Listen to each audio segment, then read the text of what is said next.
Thank you for waiting. I finished checking your adventurer handbook. Here are your commission rewards. We have no other urgent commissions on the books at present. Thank you for all your hard work lately. Perhaps you two could consider taking a vacation. Amazing! Paimon never thought we'd end up having downtime and not cry. Things were pretty hectic when we first got here. Everywhere you looked, it was either the wild hunt causing chaos or the Fatui stirring up trouble. It felt like this whole region was one giant slime in a barrel, ready to go boom at any moment.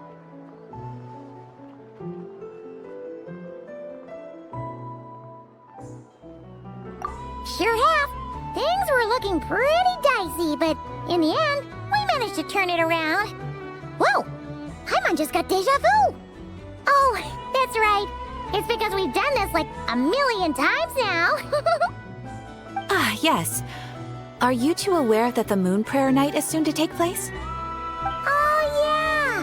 Llama told us that was coming up soon. Wait, why do you mention it, though? Do people in Nasha Town celebrate it, too?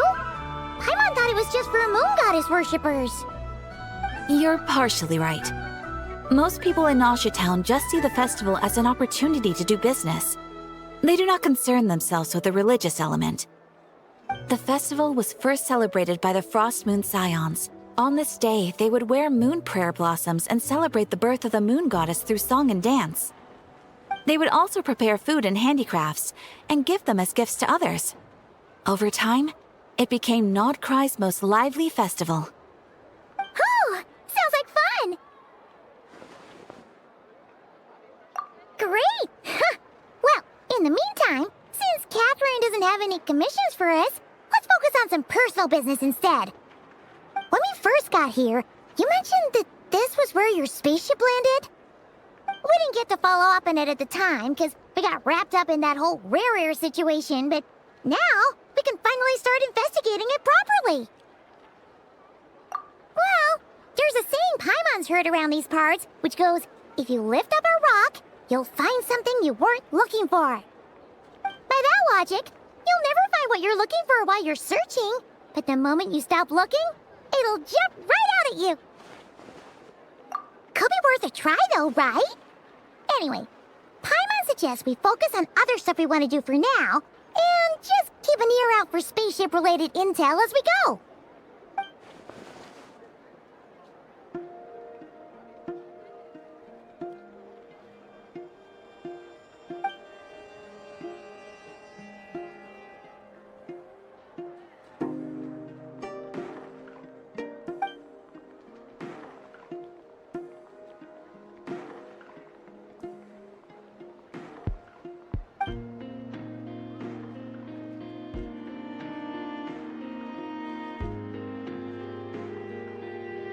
What's wrong? You look super serious all of a sudden. Huh? Paimon gets why you'd be concerned about Columbina, but what does the doctor have to do with anything?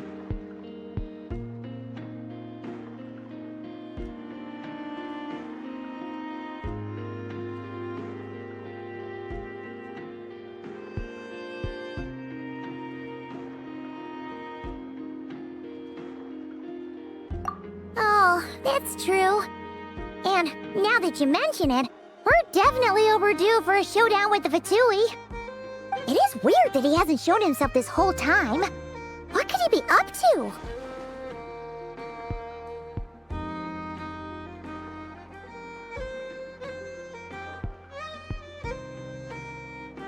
True. Paimon would much rather deal with Marionette anyway.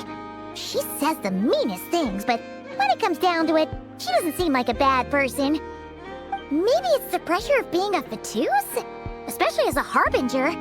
Does she feel like she's gotta act tough to keep up appearances or something? But then, every time we headed out with Rarier, she always wound up having to repair Polonia and her other robots. That's gotta sting. Losing face always hurts more for people who care a lot about their image. She's probably still furious about it.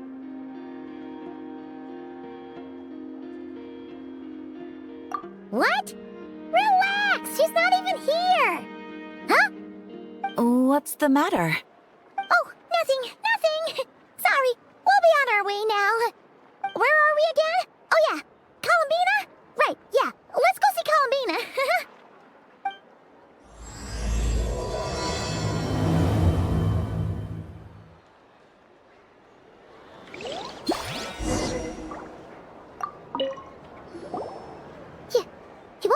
on us, will you?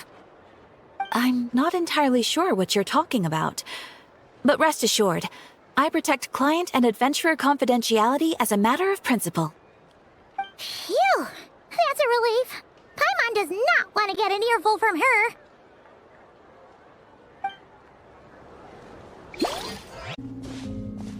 Hey, she's sitting up!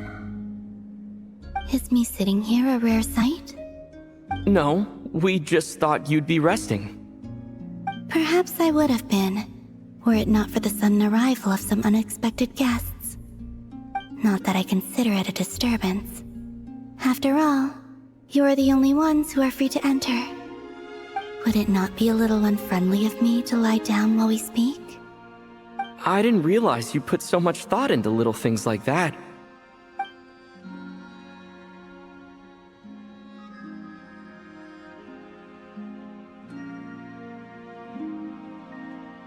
Only sometimes. There have been moments lately where I think about you and your companions. They are warm, mysterious, and cozy memories. Very few of my past memories are anything like that. They say that travelers return home bearing bags full of souvenirs. But my luggage was empty, and I believed it would stay that way. Return home? So, you're still planning on returning to the moon? Yes. This planet continues to reject me, reminding me that I do not belong here. If I remain in Teyvat, there will come a day that I disintegrate. And I don't mean reduced to dust, or turned into food for the flowers. I mean, I will cease to exist entirely. Alright then. Well, we're sure gonna miss you. But it sounds like we'll have to say goodbye. How do you intend to return? The moon prayer night is soon to arrive. On that day, the moon will be closest to Teyvat. The Kuvaki in this land will reach its peak at that time. I merely need to grasp the tide, and with relatively little effort. Oh, Paimon gets it! It'll work like a slingshot! You make it sound like she's gonna get blasted up to the moon. If I did that, I suspect I would crash into the false sky. I will be using a much gentler approach, but I do like the analogy. It's fun. You see? She gets Paimon's sense of humor. In the blink of an eye, the time has come to part ways. It does feel that way, doesn't it? Time seems to fly fastest when you are enjoying it. I have always thought of myself as a wanderer on this earth, and it has never expressed any desire to keep me here. Yet, just as I plan to depart, it tugs at my arm. Is this a gesture of affection? Or is the world mocking me? Oh. Were you hoping I can answer that? Yes. You are a traveler, so you must have a lot of experience in this area. Then, what I would say is, enjoy the moment. That's right! Don't overthink it! Happiness is happiness and joy is joy! The point is to enjoy it, not analyze it! I see. Then what I would say is, even though I am very tired right now, I am still happy. I can't tell from the tone of your voice. Oh, really? You don't think I sound happy? I'm just kidding. I could tell you were in a good mood today from the moment we saw you.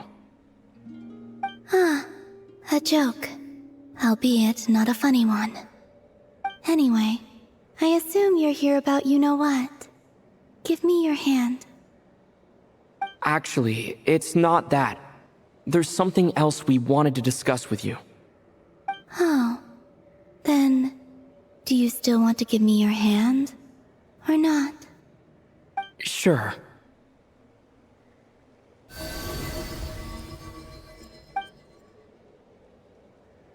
Thank you. So, I've heard that in the moon prayer nights of the past, people here would hold celebrations in the moon goddess's honor. Since you helped so much in our fight against the Rehir of Solnari, I think you deserve a farewell party before you return home. I haven't asked everyone else for their opinions on this yet, but I'd like to invite you to join the upcoming moon prayer night. I've never joined a moon prayer night before. I'm not sure what I would even do. Oh, don't worry about that. We take care of everything. All you need to do is show up. Of course, there's no need to force it if you're not feeling strong enough. It's just, this kind of felt like a golden opportunity. But they call me Kutar, and the Fatui have an arrest warrant out for me. I shouldn't appear in public right now.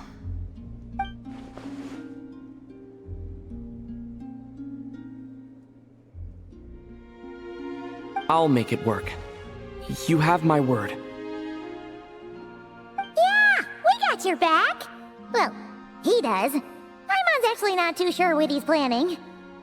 All right, if you're sure. I will not refuse your invitation. I suppose it wouldn't hurt to pack a few more sights from this world into my suitcase before finally learning what my homeland looks like. Oh, if you see Lauma, please tell her that my answer to the question she asked me is neither yes nor no. Rather, it is, there is no need. That was kind of cryptic, but sure. Guess it's between the two of you. We'll pass along the message. Bye for now.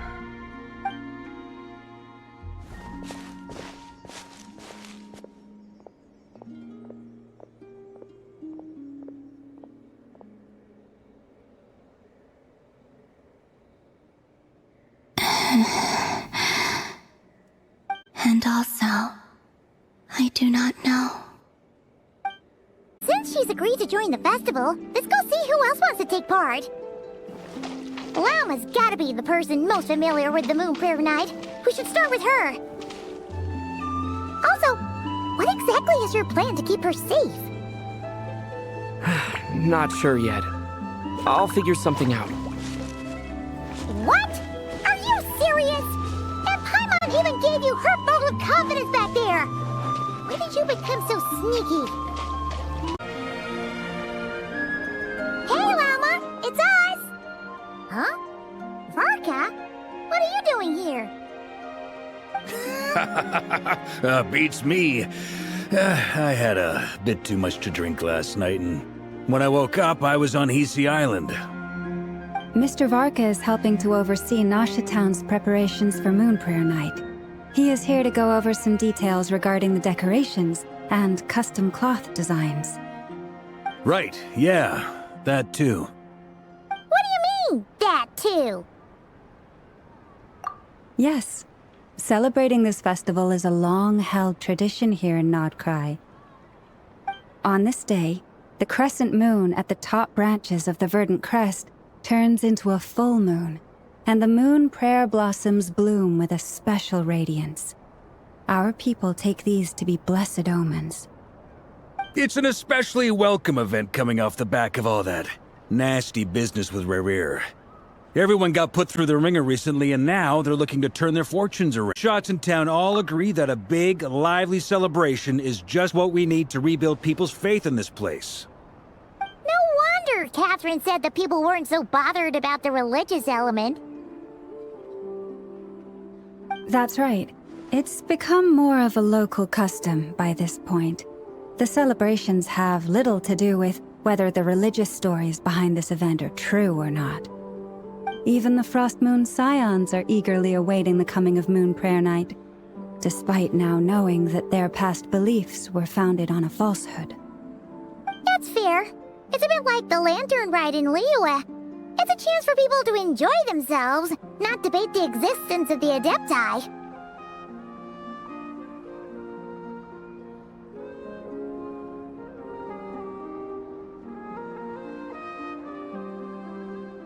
Oh, one other thing! We just went to see Columbina. We went ahead and invited her to take part in the festival this time. Hope it's okay. Wait, so... you mean she agreed to it? Huh. That's quite a surprise. Then I suppose that she intends to return to the moon on that day. Oh yeah!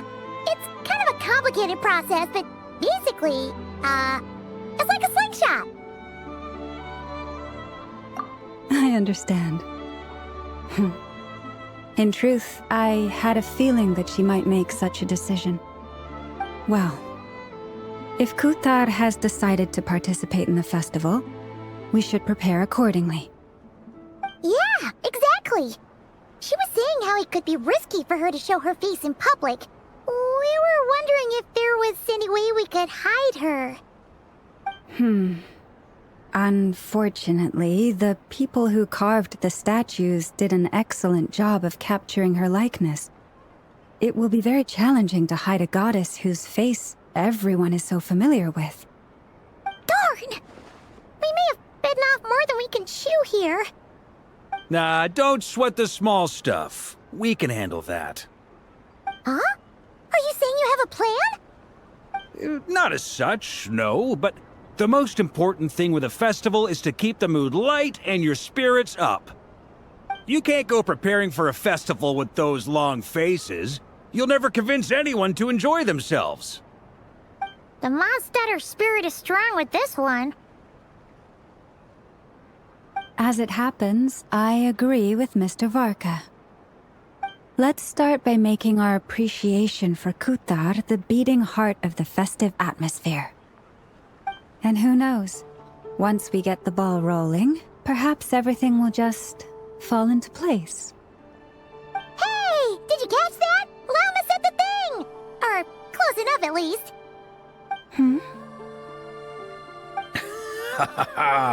I'm looking forward to the Moon Prayer Night already. We have a festival in Mondstadt called Windbloom, and you can always tell which couples are celebrating it for their first time by the smiles on their faces. Big, beaming smiles like their whole face is glowing.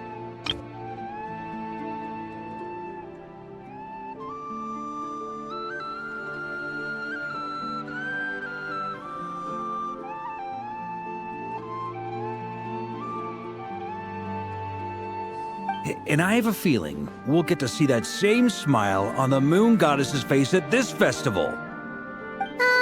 Not quite the same, surely. Anyway, I'll take care of business in the city, but I'll have to leave the decor up to you and the Frost Moon Scions. No one else can capture that traditional aesthetic quite like you guys. But lastly, there's the final key element that brings the festival to life. Companionship. Before you leave, let me show you something that we've been preparing. Mr. Varka had asked to see it already, so you may as well tag along. Also, I have some further questions about Kuthar's decision. Moon Prayer Night's nearly here! Candy, here we come! Don't go feeding all the candy to the animals! I wasn't gonna!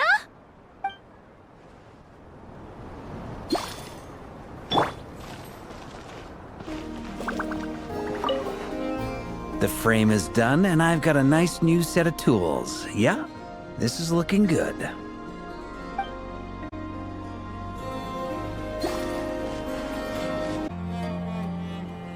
Huh? What's this? They sure look like they're having fun. I believe so. Kuhenki seem very skilled at playing drums like these, although I'm not sure where they learned it from. Maybe it's an innate talent? In their eyes, they're probably just playing with toys.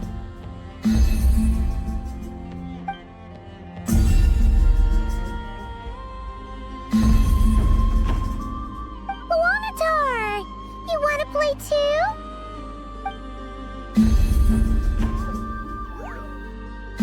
Yeah. She looks more confused than anything. Maybe we can teach her next time if we get the chance. What are these floaty things? Moon veils. We hang them from buildings in the city during the festival. When you look at the sky through them, it creates a lovely misty effect. Everyone seems hard at work. They're preparing items for Moon Prayer Night. For instance, the sculpture being made over here, Mr. Varka and I were just finalizing the details of where it will be placed. Ah, there she is. I didn't know the finished article would be so large. Not to worry, though. All the necessary arrangements have been made. Just let me know once it's ready, and I'll get some people to ship it over. You have my thanks. And over here, we are preparing a very traditional confection. Oh, look at all these colors! It looks great! Can Paimon try one? Of course. I have a feeling you'll like it a lot. You bet! Sweets and treats are Paimon's favorite! If you included those in the Feast of the Moon, I bet Paimon would have joined the Frost Moon Scions by now. There will also be verdant crests like this present in Nasha Town during the festival. The timing of Moon Prayer Night is not completely set in advance. We make a rough estimate, then observe the changes in the verdant crests and moon prayer blossoms to guide us. As such, the wait itself is a fun feature of this particular festival.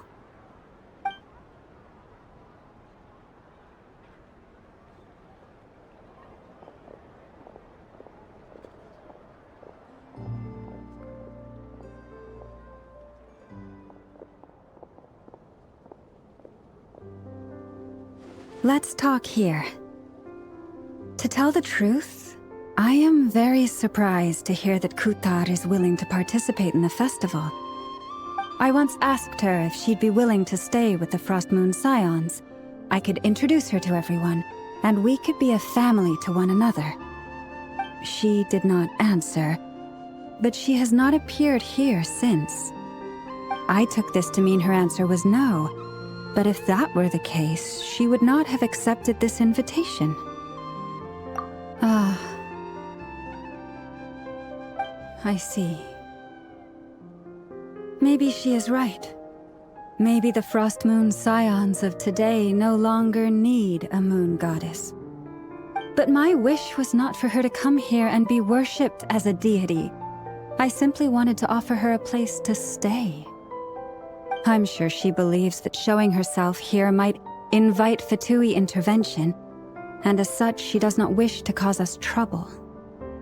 But what really pains me about all this is that this is her birthplace. She ought to belong here, yet no one has been able to grant her shelter. I think I'm qualified to weigh in here. When someone's about to depart on a long trip, what they need is blessings, not burdens. We should wish her the best, not make the journey harder than it already is. Anyway, she's agreed to attend, hasn't she? All we need to do is simply respect her decision. I see your point. Yes, she will soon depart after all. Our job is to leave her with some happy memories. Besides, who's to say her journey to the moon is a one-way trip?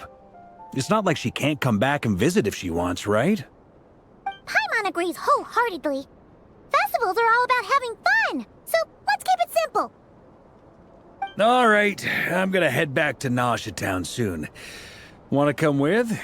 I'm guessing you have some other folks to visit there. Sure thing, let's go! Bye for now, Wilma! Thank you all. Goodbye.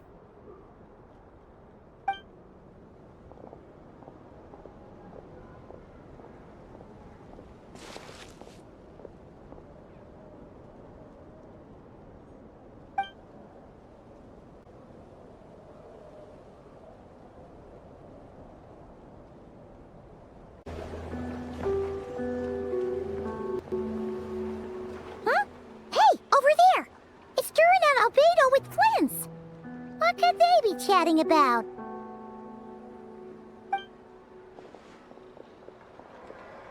Your guess is as good as mine. Ah, Grand Master and the Traveler in Paimon. Hello there. It's been a while. Perfect. We have some new volunteers for our investigation. Wait, let me guess. The righteous Lightkeepers are finally ready to hunt down the Abyssal Dragon? Haha. Yes, that too. Yeah, right. Oh, wait. Why does everyone keep saying that too? Well, to be precise, the facts match, but not the causality. Wait, so I guessed right? Half right. Don't act so impressed with yourself. Maybe I can explain. We ran into Mr. Flint's north of Nosha Town. At that time, we just noticed a few abyssal creatures out in the wild, but the strange thing was, I didn't detect any traces of abyssal energy on them at all. On closer inspection, we realized that they were not real monsters, but something akin to reflections in the water, or perhaps a mirage. Huh? What do you mean? Like, you could see them but not touch them? Exactly. It was very peculiar. They roared and tried to attack us, but we could not make any physical contact with them. I think I've heard of things like that happening in Nocturne before, but I don't know much about it. Yes, it's a known phenomenon. Mirage-like illusions tend to appear in Nocturne in the run-up to Moonprayer Night. From a distance, they appear quite real. I myself thought that Misters Durin and Albedo were locked in battle with abyssal monsters when I first arrived. But after sharing intel and investigating a little further, we can confirm that these illusions are harmless. There is no great cause for concern. All the Mirage stories I've heard are either animals, rocks, or small houses. Abyssal monsters, though? That's a first. It's a first for me, too. So I'm planning to look into it further just to be on the safe side. I intend to inspect a few more locations. What about you two? Any plans? Alice contacted me a few days ago. She'd like me and Durin to assist her with an experiment. But we lost contact shortly after receiving the message. I'm sure that comes as no surprise to anyone familiar with her. We don't know when the wind will blow, yet when the wind blows, we will know. That, in a nutshell, describes how Alice operates. Yeah, that tracks. Okay. Well, I suggest we investigate this Mirage business in the meantime. It's piqued my curiosity, and I'm pretty sure I know someone who will already be 10 steps ahead of us.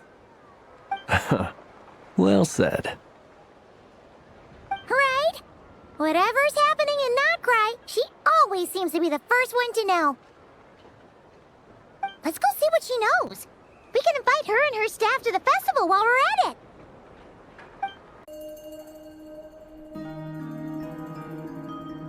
You're right, I have noticed. There's certainly something a little fishy about this situation. Only a little, though. Records indicate that this phenomenon can occur in the days before and following Moonprayer Night. That said, it has always been a rare sight in the past. The odds of encountering these phantoms are similar to looking up in the night sky, happening to see a shooting star, and managing to make a wish before it disappears. But this time, either everyone's getting lucky, or they're appearing far more frequently than usual. Yehoda's out gathering intel as we speak. In the meantime, let me check off some points of interest. First, the Abyss. The ones we saw seem to be abyssal monsters. Indeed. But we have identified one location where many more of them have made an appearance. And not just monsters, but human phantoms, too. Given the scale and nature of the phantoms, it's almost as if someone's last memories are coming to life. Or perhaps the memories of multiple people. Oh. So, you mean the phantom monsters are hunting down the phantom humans. Exactly. The phantoms can interact with each other, but we have no means of intervening. In addition, some of the human phantoms would seem to be from the very distant past. This is clear both from the clothing they wear and the stories they tell. They claim to be from Hyperborea, a name which I've heard from Lauma before. If this is true, it means they must be from 6,000 years ago. Did Paimon hear that right? 6,000 years?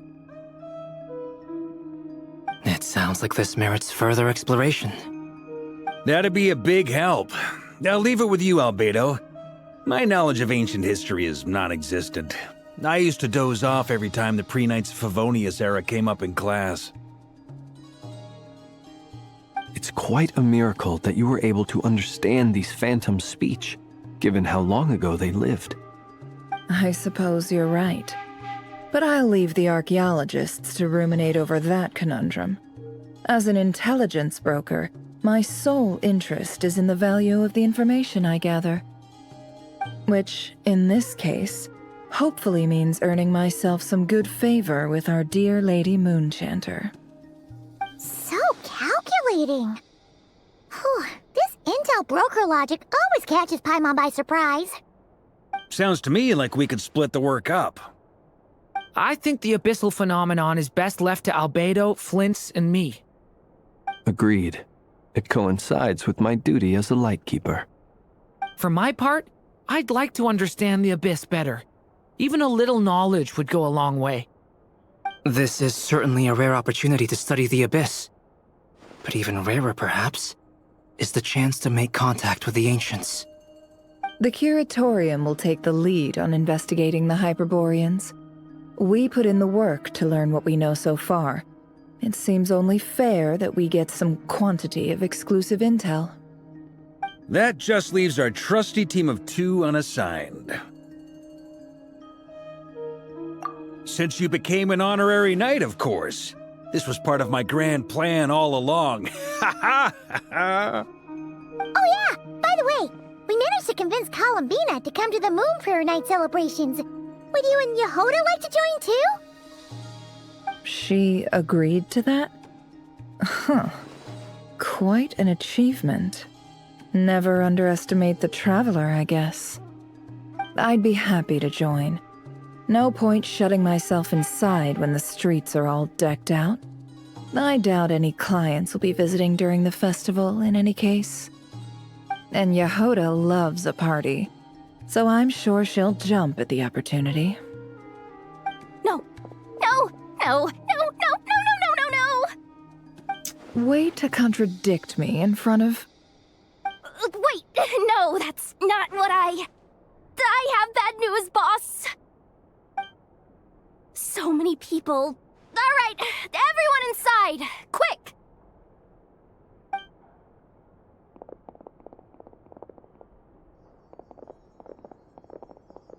This is gonna sound crazy, but hear me out.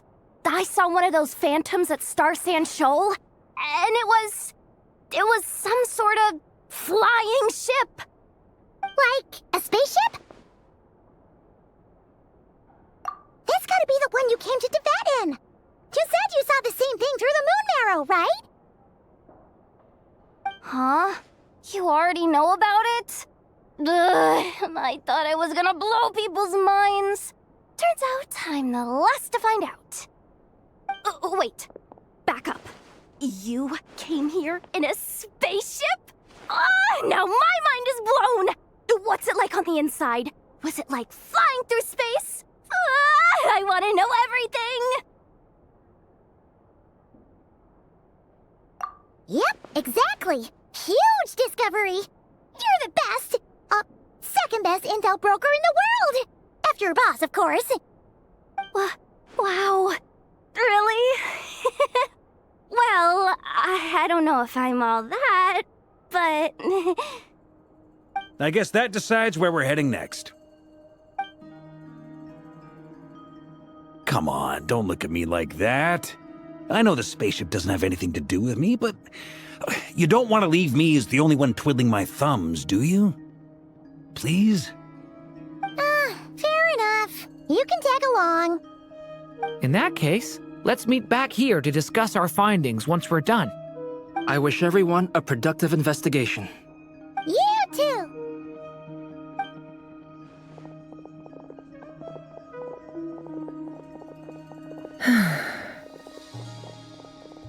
What's up, boss? Aren't we gonna head out? Tell me, Yehoda, when did the Curatorium start giving out intel for free? Oh, sorry, boss.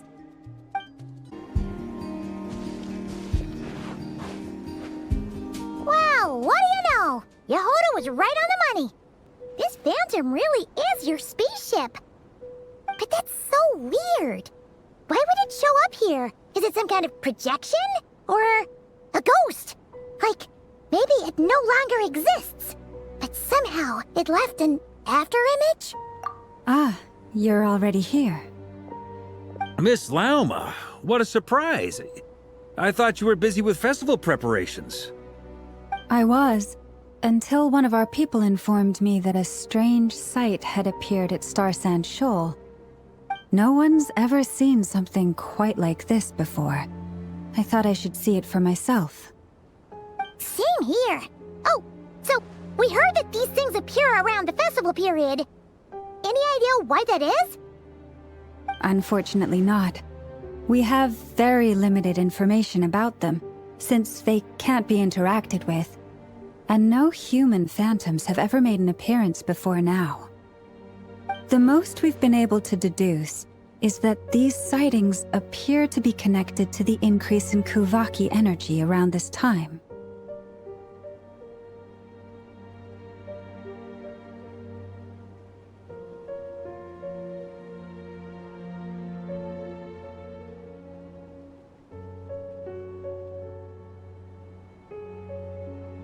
Yeah, seems like that's all we can do. This is all so confusing. Allow me to lend you a hand.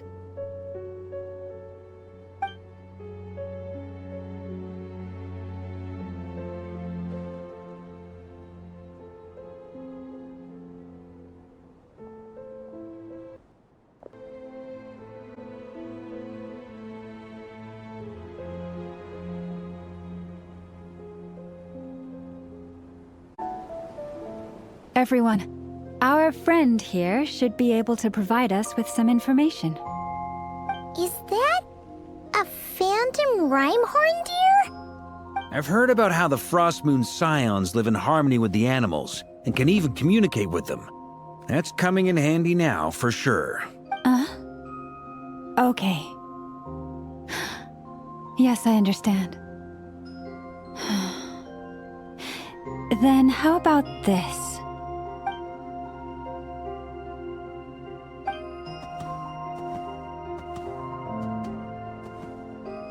Oh, it's leaving. It appears to share our curiosity about this giant spaceship, so I asked it if it wouldn't mind investigating along with some friends. In return, I told it about some nearby spots where the wild fruit grows abundantly. We may live in a different era from these phantoms, but I trust that the terrain, climate, and ecology here are more resistant to the effects of time than some things are. Let's give them a moment and hope for the best.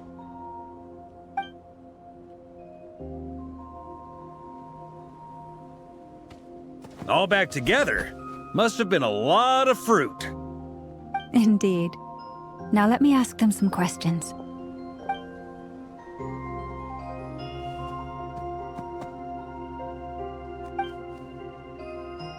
It did find a lot of wild fruit, enough for them to feast for a long while. This puffin circled in the air several times, but didn't spot anything out of the ordinary. Certainly nothing to do with the spaceship.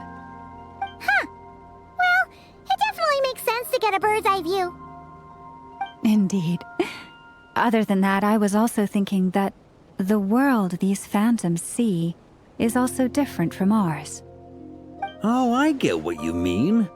The wild fruit exists in both times and spaces, but there might also be things that only exist in that space-time, which we can't see.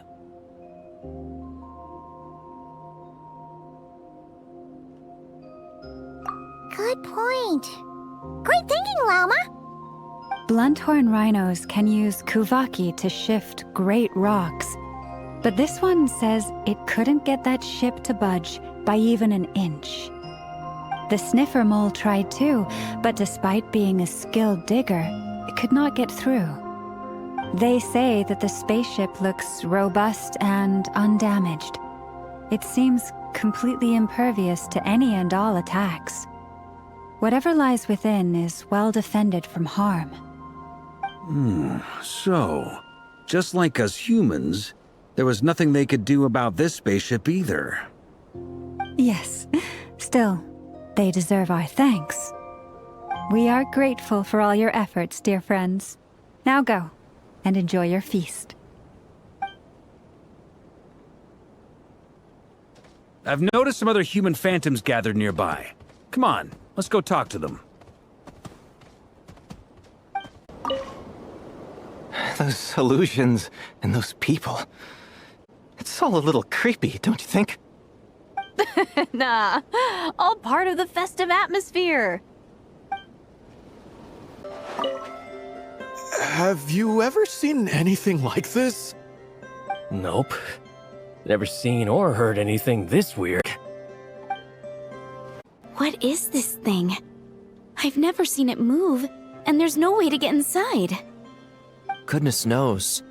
My grandpa says it's been sitting here at least since his grandpa was still alive. What about his grandpa? Did he say anything to your grandpa's grandpa about it? Huh? I don't know. In all likelihood, it was here back then too. Hard to imagine something this huge could move. Guess that means that as far as they're concerned, this ship's been around a long time.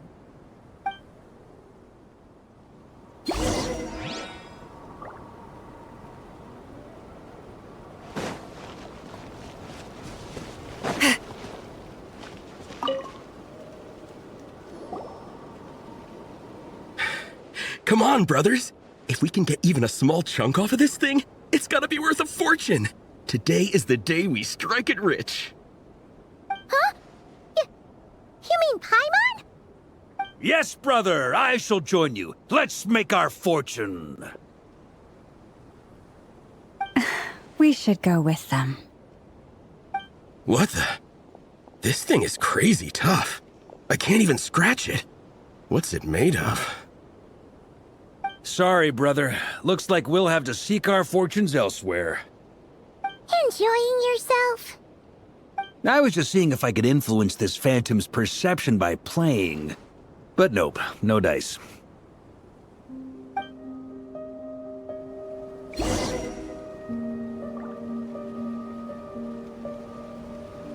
I'm sure we're all starting to build up an idea of what's going on here now that we've spoken to some of the people. These phantoms are reenacting real historical events in Nodcry. It's almost like we're in some kind of interactive stage play. We can talk to the actors, but the plot is fixed, and we can't influence it. It makes sense. History is set in stone. The objective facts of the past cannot be changed. Paimon totally thought you were just goofing around earlier. But actually, you were doing some serious investigating. Of course I was. Anyway, at this point, I think we're forced to conclude that although the Phantom spaceship is right there in front of us, we aren't going to learn much about it from these people.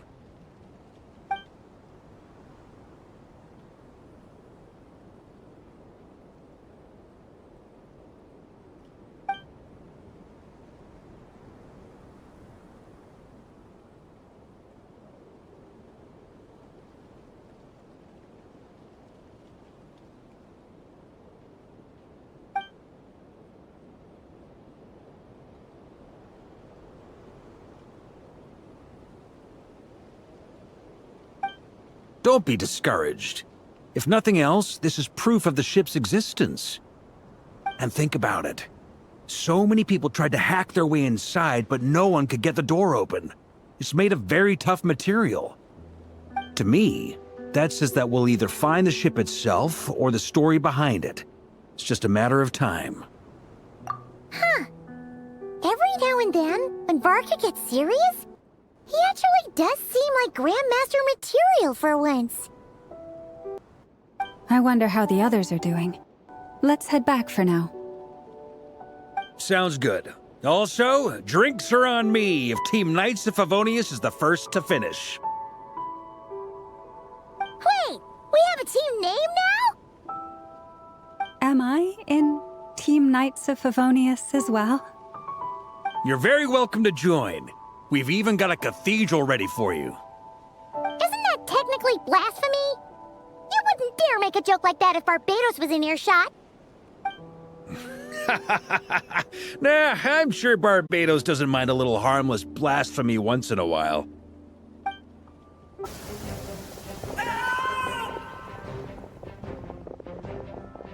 Oh, no! Get away! Oh.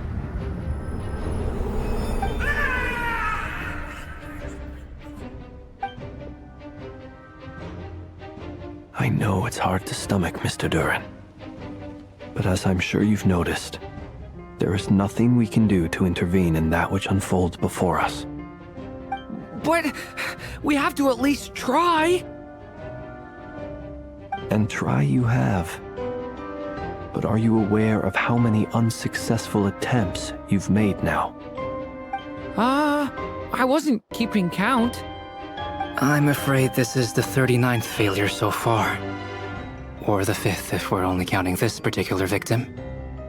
There are no indications that these phantoms may be altered in any way. You seem to have calmed down a little. I'll make us a fire. You should rest and have some water. Feeling any better now, Mr. Duran? May I ask a few questions? Be my guest.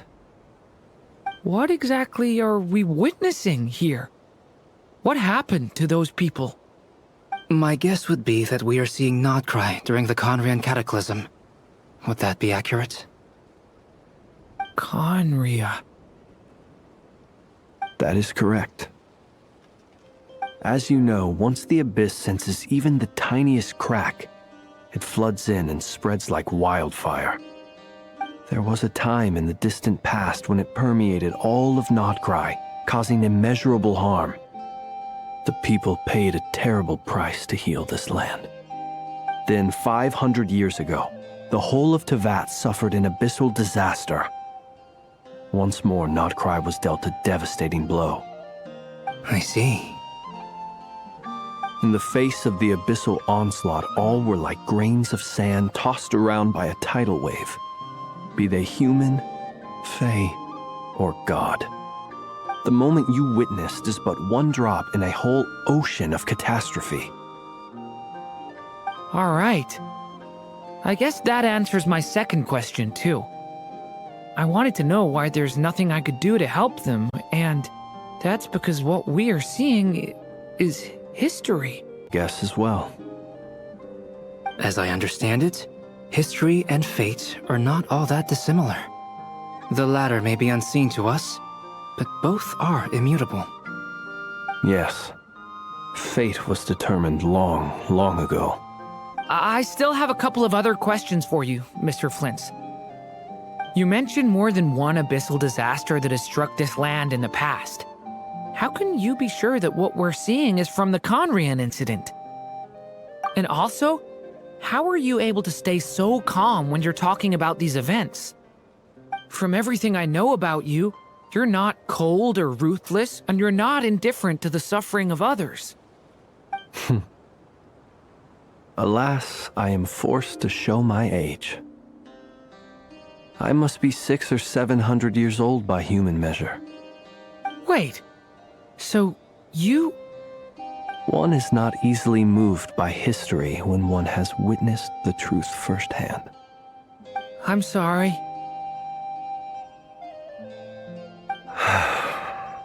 You needn't apologize. Your passion is a good thing to have. Treasure it, because someday you may find it in terribly short supply. Now, at the risk of offending you, I have a question in return. Your curiosity toward the Abyss, is it born from hatred or because you sense its call? I only ask because I kept a fragment of Rerear's body in my lantern for a short time. Specifically, his heart. So I know what a burden it can be to carry the Abyss with you. And I hear its power growling from somewhere within you. In my eyes, your mere existence is a miracle. My honest answer is... I don't know. I don't think I have the confidence to say for certain. What I will say is the Abyss is not the only issue that haunts me. Even before I became who I am today, the question dogged me constantly. Should I even exist at all? My doubts remain unresolved. But when we fought Rerear, something became a little clearer to me. Sometimes it is the darkness within us that allows us to achieve the impossible. I certainly got the sense from your 39 attempts that you were trying to achieve the impossible. It sounds like you've resolved to see the truth for yourself. Absolutely. In that sense, he and I are quite similar. Then I wish you every success. I look forward to the day of your transcension. Well, if everyone's caught their breath, I suppose we should head back. Oh, and one last thing. I'd appreciate if you kept our discussion about history a secret. Incredibly, our separate investigations led us all to the same conclusion. Hooray for consensus! Yeah, but we barely learned anything, though. I totally thought this would be the mother lode. Talking with the ancients? I mean, come on! But nope. All we got was useless snippets of conversation. And all this stuff about moons and hyperopia. Duh, what a load of baloney. Seems like people back then had a few screws loose. I understand your frustration. We found the same issue. Each phantom only showed a very brief moment in time. There isn't much value to be found in these miscellaneous fragments of a civilization's history, no matter how glorious it may have been. If there's a silver lining, it's that these phantoms are harmless to the present reality. They shouldn't get in the way of the festivities. Paimon agrees. And not just because it's the first thing she understood in this whole conversation. You look disappointed, Nefer. Is something the matter? What do you think? We all worked our tails off, but the only one to gain anything from it was you, Lady Moonjanter. Well, please do share the Hyperborean records with me. I will gladly inscribe them in our people's documents. Oh, duh! Yeah! That was it! Hyperborea! Hyperborea. I'm serious. Only an expert in the Frostmoon Scions and their history can turn these records into valuable research material. The alternative is to let them gather dust on the Curatorium's storage shelves until the pages turn yellow. Nefer, you're wise enough to know that cooperating and sharing the profits is the best course of action here. Well, that goes without saying. Sure, let's do that. Huh? But didn't you say we aren't supposed to give out intel for free? Sorry. Shutting up. Now is not a good time to push Nefer's buttons. Anyway, back to Moon Prayer Night. I'm thinking that we should prepare something a little special, aside from the usual decorations and so on. You mean a parting gift? Can't go wrong with food. Although, does food go bad on the moon? Perhaps a lantern would be a better choice. It might be dark up there. It could prove difficult to light a lantern on the moon. Magical stones might serve that purpose better. What about a clockwork mecha model from Fontaine? I've got a whole bunch at home. I use them for fighting practice in my free time. None of these sound like things she would be even remotely interested in.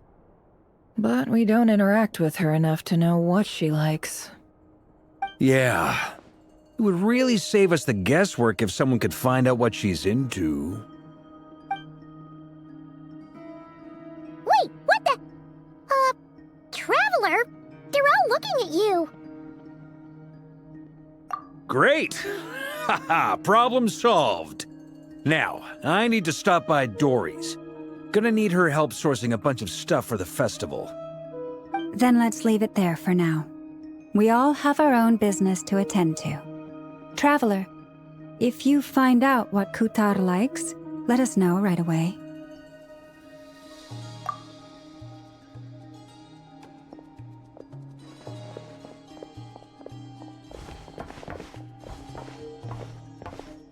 Is something the matter? I'm fine. It's just... I'm still feeling a little rattled after witnessing the horrors of the Abyss. But it's okay. This is something I have to work through. I'll be all right. Thanks for your concern. Well, don't put too much pressure on yourself. If you ever feel like something's wrong, physically or mentally, we're here to talk.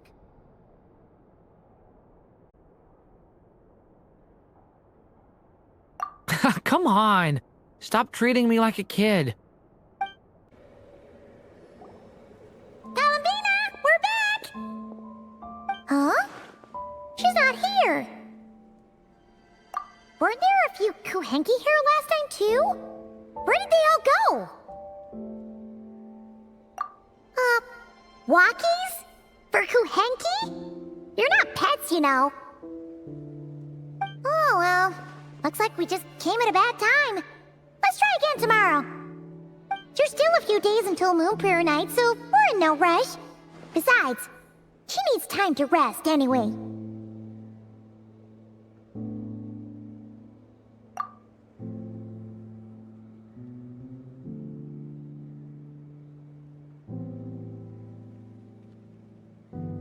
Kalamina, are you back yet? Oh, how strange. Looks like she still isn't here. Right? It's not like her to spend so much time outside, especially since she's worried about attracting unwanted attention. What about Luonatar? Luonatar, you there?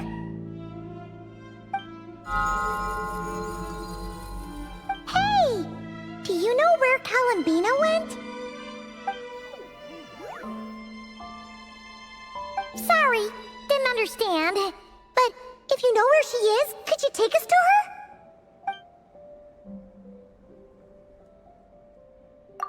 Yeah, that's even stranger. What about him? Oh, that's not good news. They change color when Kalenbina gets weaker, right? And they look super pale right now. Good idea. She might know what's happening.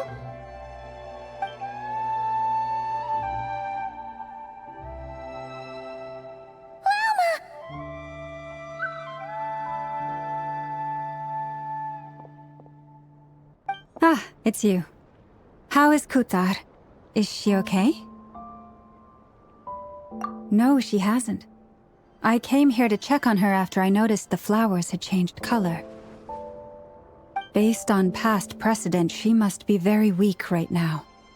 Even getting up to walk would be a struggle. It seems unlikely that she wandered off outside. Not to mention that she doesn't do that at the best of times either. So yeah, this is super weird. No. Very few people are in the know about Kutar's whereabouts. And if anyone suspicious had visited, they'd have left some sort of evidence. Come on, let's go to Nasha Town. If anyone has seen her, someone there will know about it. It's Nocturne's information hub after all. Makes sense. Let's go!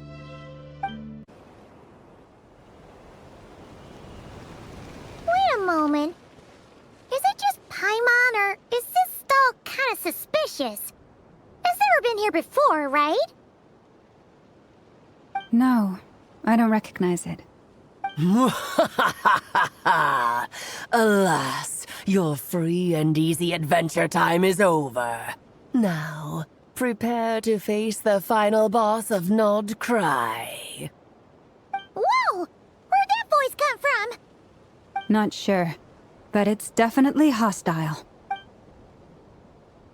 No, not that way. The final boss is right here. The sniffer mole? That's the final boss? Surely not. Also... Okay, the jig is up. I'll stop teasing you. Turn around. I'm right behind you. It seems I've managed to leave quite an indelible impression, even though you've never seen my face. Oh, nothing could make a great mage more pleased with herself.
What is going on? I've heard that all the big shots in Teyvat have long, wordy titles that stun people speechless when they make their entrance. Unfortunately, none of them are affiliated with the Hexenzirkel, and we ourselves keep a very low profile. The notorious name-dropping doesn't quite work for us. Still, I, for one, think I'm really quite amazing. So that didn't stop me from coming up with a title anyway. Alice! It's really you this time? Not a lantern or a Dodoko, but Alice in the flesh? Oh, that's right. So, what do you think? How does it feel to finally meet me? You look like... What is that supposed to mean, I'm the mother of Klee, Teyvat's #1 cutie. How old could I possibly be? So she's a friend of yours? Kind of. This is actually the first time we've seen her in person.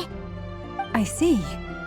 Madam Mage, that was, quite a powerful entrance. I certainly won't be forgetting it anytime soon. It's okay, Lauma, don't force it. Paimon will do the honors. This is Alice from the Hexenzirkel. She's a friend of ours. And of Arcus, too. That's right. She's a good person, just kinda... unpredictable. Well, what is the human heart if not unpredictable? If we could not do as we please, how would we differ from machines? I am Lauma, Moon Chanter of the Frost Moon Scions. It is a pleasure to meet you. Oh, I know. Before you got here, I spent a good, 15 minutes getting up to speed on Nocturne's present situation. In other words, I've read the whole in the last episode part, so we can skip the pleasantries. Fair enough. Well, Miss Alice, I can already tell that you have quite a unique personality. He'll get used to it. Paimon sure is. So anyway, what are you doing in Nocturne, Alice? Oh, I thought I told you already. This time, I'm the final boss. And what a formidable foe I shall be. Powerful, confident, decisive, and good luck finding my weak spot. You will never succeed.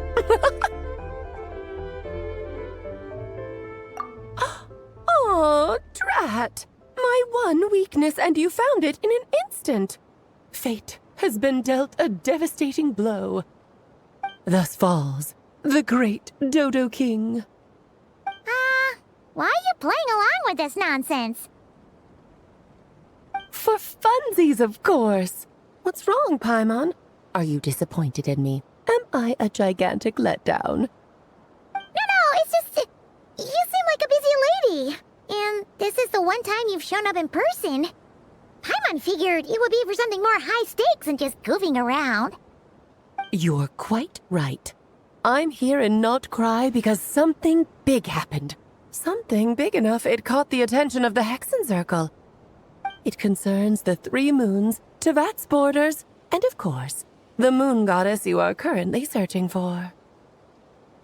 Kind of. Why don't we discuss this over a pot of tea? My main reason for coming on this trip to Tevat was, of course, to have some fun. But I do technically have a job to do as well, namely, maintaining the stability of Tevat's borders. I'll skip over the complicated parts, but to sum it up, abyssal energies are all that lie beyond Tevat's border. We'd find ourselves in a real pickle if they ever made it through. And the phantoms you've been seeing are a sign that the border has been disturbed. No wonder they tend to show up around Moon Prayer Night. Is it because the real moon is now so close to us that its power can cross the border? In part, but only a negligible amount passes through. Just enough to influence the verdant crests and so on. And as you've noticed, there has been an unprecedented number of phantoms appearing this year. The influence of the moon beyond the border cannot explain this. No, there is another far greater factor at play. The trilunar syzygy. A trilunar syzygy. Eons ago, before the heavenly principles came to Tevat, it was the then 3 moon goddesses who controlled the laws of this world.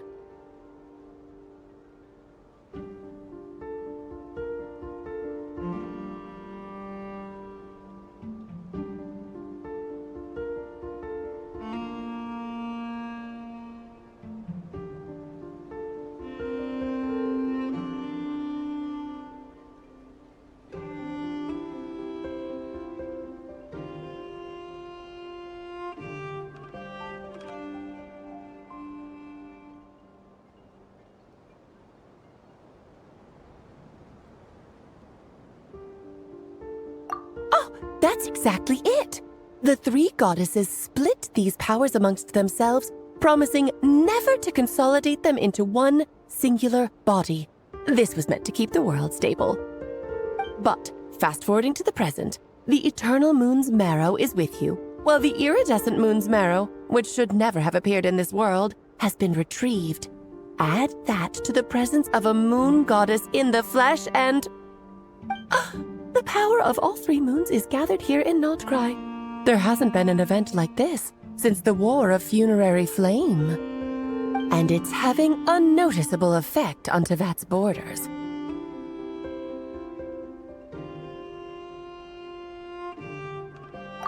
Because I wish to give my darling daughter a peaceful, sunny environment to grow up in.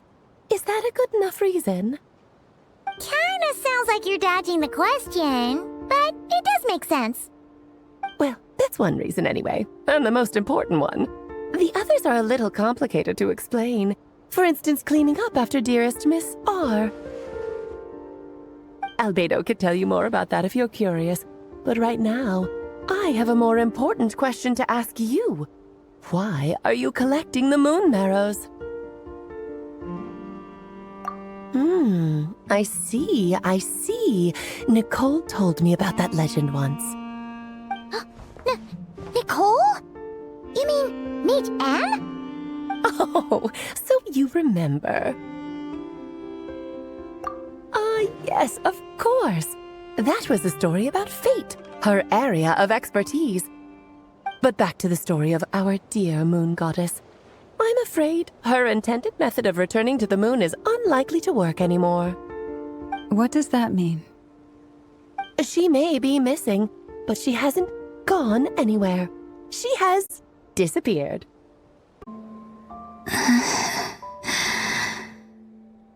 My body is so heavy. Wait, no. It's my mind that's heavy. My arms and legs are as light as a feather. What's happening to me?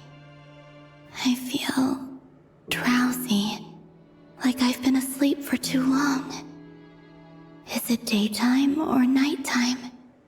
Is the moon out? I think I'll go for a walk.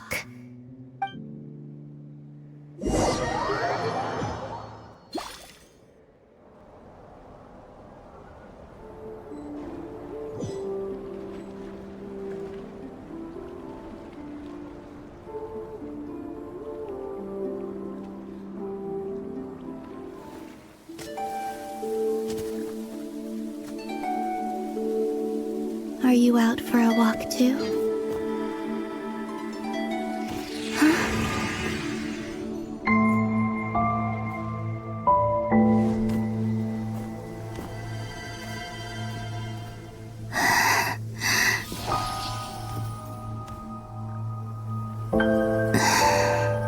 The day has come at last.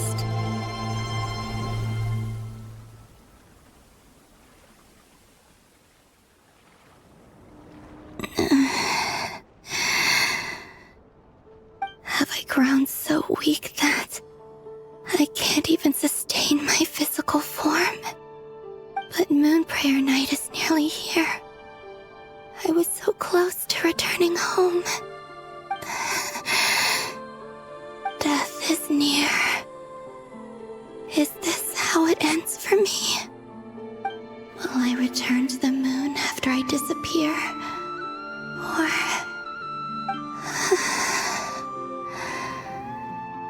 I don't want it to end like this. So far, at least, I still exist. Even if not physically, I can still feel. But as my power wanes, I'm sure that too will fade. I suppose I might take one final look at this world. The world where I was born.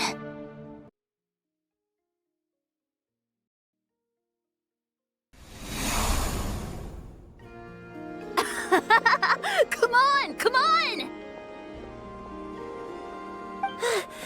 Wait for me! The Frost Moon Enclave. How much it has changed since I was born.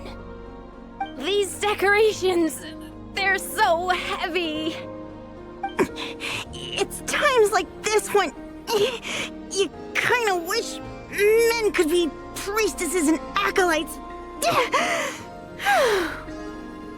How fascinating. I've never had the chance to be privy to people's private lives in this way. In the past, people would get so solemn and serious the moment I showed my face. Like they were frozen stiff. Karina, Lametti, it's time to eat. Coming! I want to watch them a little longer. So just fill these balloons with air, right? Yep. Try a couple now to test things out. The rest can wait till Moon Prayer Night. Think fast. Breda! Teasing an acolyte of the Frost Moon Scions? Surely that's a punishable offense. Take this!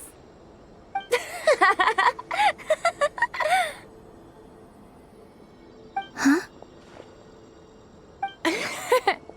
Alright, enough horsing around. Lady Lauma gave us a task. We should get back to it. The task is just to check that the balloons don't leak, right? Doesn't matter if we fill them with air or water. Yeah. Okay, you got me there. And you got me there. But still, we can't use all the balloons before the festival even starts. We won't use all of them. And as long as Lady Lauma's trusted acolyte doesn't snitch, this can stay as a little secret between friends. A couple more can't do any harm, right? Oh, you menace. Then, think fast!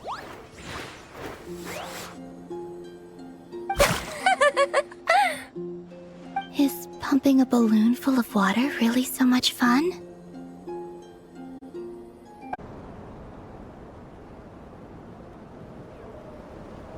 I'm sure you're both tired from playing all day. Come on, eat up. A plain, humble meal. That has always been the way of the Frost Moon Scions. Huh? How come Lamatti got a midsummer berry dessert? Oh, I always get Lockaberry. I don't mind sharing.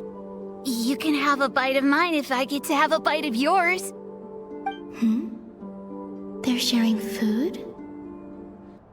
I've never shared food with anyone before. Even at the Harbinger tea parties, everyone just ate off their own plate. And when I couldn't finish my food offerings from the Frost Moon Scions, they'd leave the leftovers out under the moonlight for the animals to claim. Hey! That was 2 bites! Oh, then you can have another bite of mine. Oh, you too. Oh, don't fret now. Here, have some of Granny's too. So this is what it means to be family.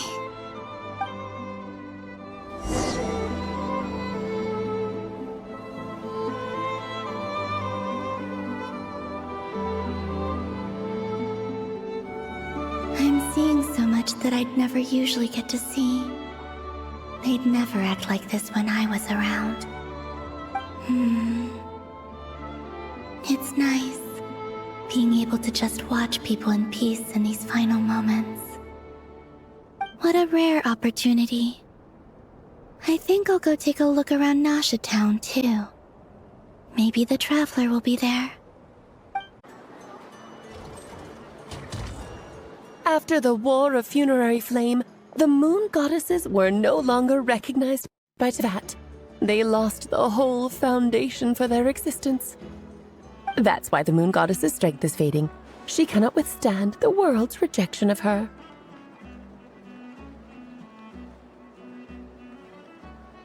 To be more pedantic about it, the Moon Goddesses did something to offend the heavenly principles, and that's why they were ousted. Something of a recurring theme in Teyvat's history. Theoretically, speaking so candidly should put me in their crosshairs too, but they can't tell me what to do. I'll say whatever I want. Anywho, the Moon Marrow energies were but a drop in the bucket for her, and that battle against the Ray Hair of Solnari only weakened her further. Fortunately, it happened close enough to Moon Prayer Night, when the Kuvaki concentration here is high. That's the only reason she managed to survive this long. What do you mean, fortunately? You said she disappeared. We're too late. Ugh, what a headache. I thought this was all common knowledge. I guess I have some more explaining to do. Okay, buckle up. It's time for another lecture.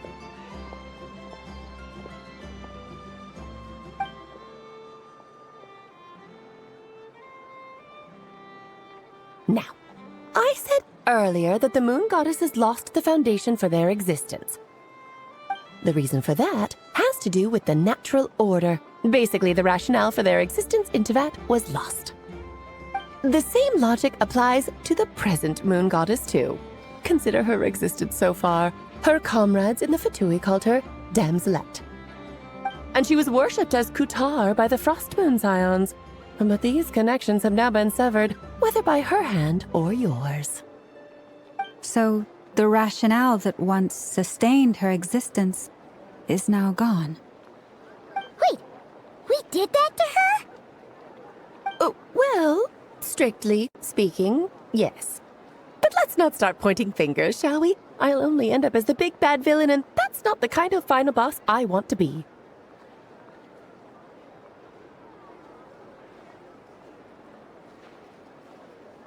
Of course I do. I'm only the greatest mage in the whole entire world. Now, if you wish to find your moon goddess, there are two problems we need to solve. Firstly, we'll need to strengthen the connection between her and Tevat, at least enough to sustain her until Moon Prayer Night. Strengthen her connection? But does that mean I'll have to rally all the Frostmoon faithful behind this? I'm afraid a bygone faith and a former home won't be of any help to her now. Do you know her name? Her name? Yes. Names are very important things. A name is a fundamental concept that anchors one's entire existence. Then your first job is to find it. As a moon goddess, I'm sure she must have a name she identifies with. Neither Columbina nor Kutar is her true name, and she's never really accepted either of them. So, finding out her real name is enough to sustain her existence? Yes, I know it sounds like a small step, but every journey begins that way. So for now, that's all we need to focus on. The second problem is with her plan to use the moon marrows to return to the moon. Unfortunately, piercing through the false sky will take an enormous amount of power. Given her current condition, she won't be able to provide anywhere near enough power, even if she recovers her physical form. But no need to fret. Nicole's the expert in this field, and I'm sure she'll figure something out. Wait, Mage N is going to help us out too? That means we've got 2 Hexencircle mages on the case. This is turning into a pretty big deal. Actually, this is more of a side quest for me. Like you said, I'm a busy lady, so I can't stay for too long. I'll have to return to Tevat's border soon. That's the upside you get for looking out for my little Klee. Hopefully that will incentivize you to carry on keeping her company in the future. Anyway, jokes aside, you'd better get moving. It will take quite a miracle for the moon goddess's consciousness to hold out till Moon Prayer Night. Oh, I suppose I might as well tell you where Nicole is before I leave. Off you go now. Time to meet your new friend. Oh, yes, and a little suggestion. Don't forget to mind your heads.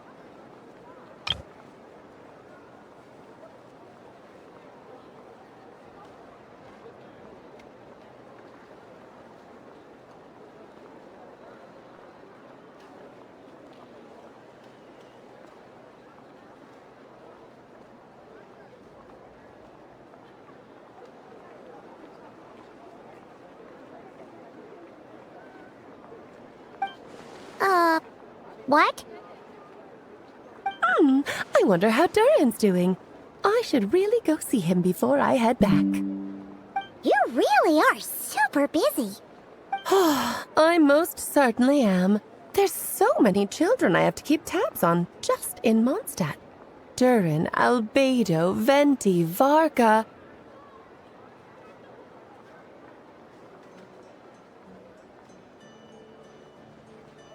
Klee didn't make the list, huh? Of course not. Klee is my pride and joy. I have no qualms about her, because she's the best child in the whole wide world. Yep. Klee's a little angel.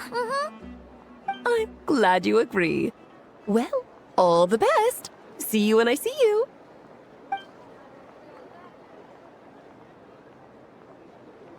She left in a hurry.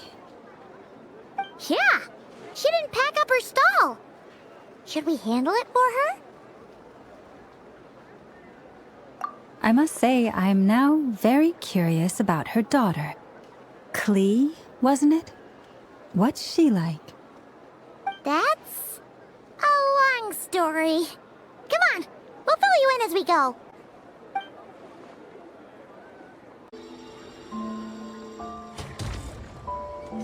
What a lively place. I've never experienced Nasha Town like this before. Hey, you old geezer! Your hammer's rusted through! Who are you calling old geezer? Are they quarreling? I'm looking right at him! You've really gone downhill since giving your daughter free rein in the workshop. Can you even swing a hammer anymore? It shouldn't take you days just to fix a single chair! You might as well use that hammer to massage my back for all the good it's doing. Don't run your mouth, or you'll get a back massage that'll put you in bed for the rest of your life. Look, the materials haven't arrived yet, all right? You know how busy it gets in the days before Moon Prayer Night. I'll bet you send all the materials to your little princess. Blood's always thicker than water, huh? All right, you've made your point, Uncle Koski. As soon as the materials arrive, fixing your chair will be the #1 priority. And Dad, if you've got time to chat, why don't you lend me a hand, See? Lolka knows what the score is. I guess they're friends. But the way they spoke to each other was so ugly. Then again, it wouldn't be the first time I've seen something like this.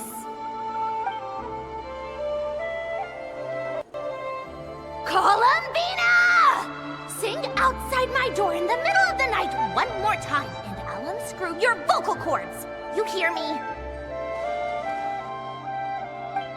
Oh, Sandrone. So that was her way of trying to be friends with me. What a pity. I won't get the chance to say any ugly things in reply. Hey, have you decided what to give her for Moon Prayer Night? I sure have. She's gonna get the surprise of her life when she's least expecting it. Then I'll whip out the ring and pop the question. The surprise of her life. What a fun turn of phrase. Cool, I get the picture. You can spare me the gushy details. Ooh, looks like we have a customer. Hello there, ma'am. Would you like some Moon Prayer Night candy? Huh? Is he talking to me? Can he see me? Here you go.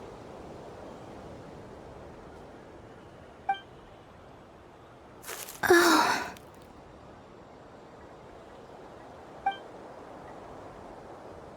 Come back anytime. Right. Now, where were we?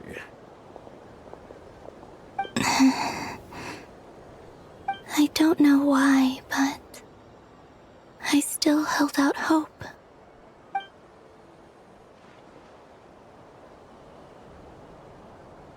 The most important thing right now is to find that mage. This name thing seems super important too, but where do we even start looking? I'd better go pay the Fatui a visit.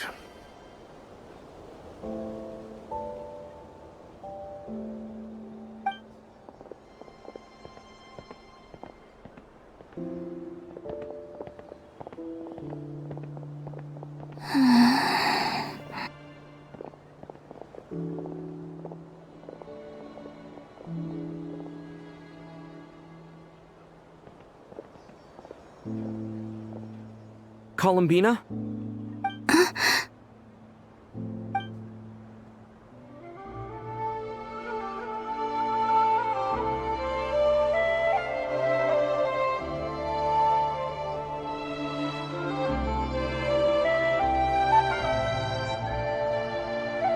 Traveler? Let's go! This is no time to be spacing out!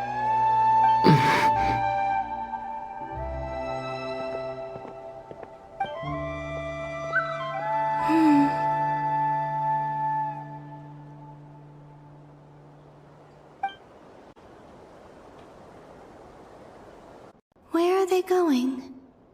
They mentioned a mage and... a name? So, Mr. Varka, are you acquainted with this Nicole? Or should I call her Mage N? Not really. We've never met, though she has come up in conversation. From what I've gathered, Alice kinda took Nicole under her wing. Taught her how to speak in a more ladylike fashion, that kind of thing. Huh. Hard to imagine Alice as an etiquette coach. Yeah, Alice is a larger-than-life personality, I'll give you that.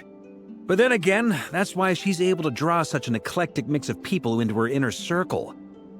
If I remember correctly, being an interesting person is actually one of her main entry requirements.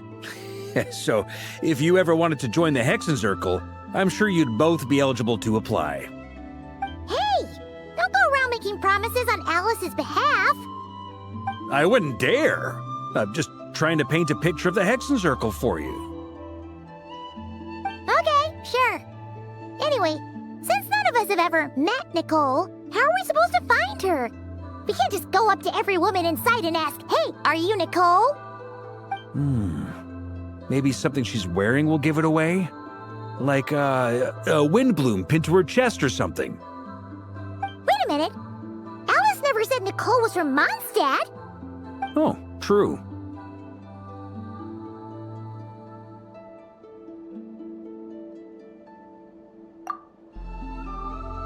That would be... this young lady, then?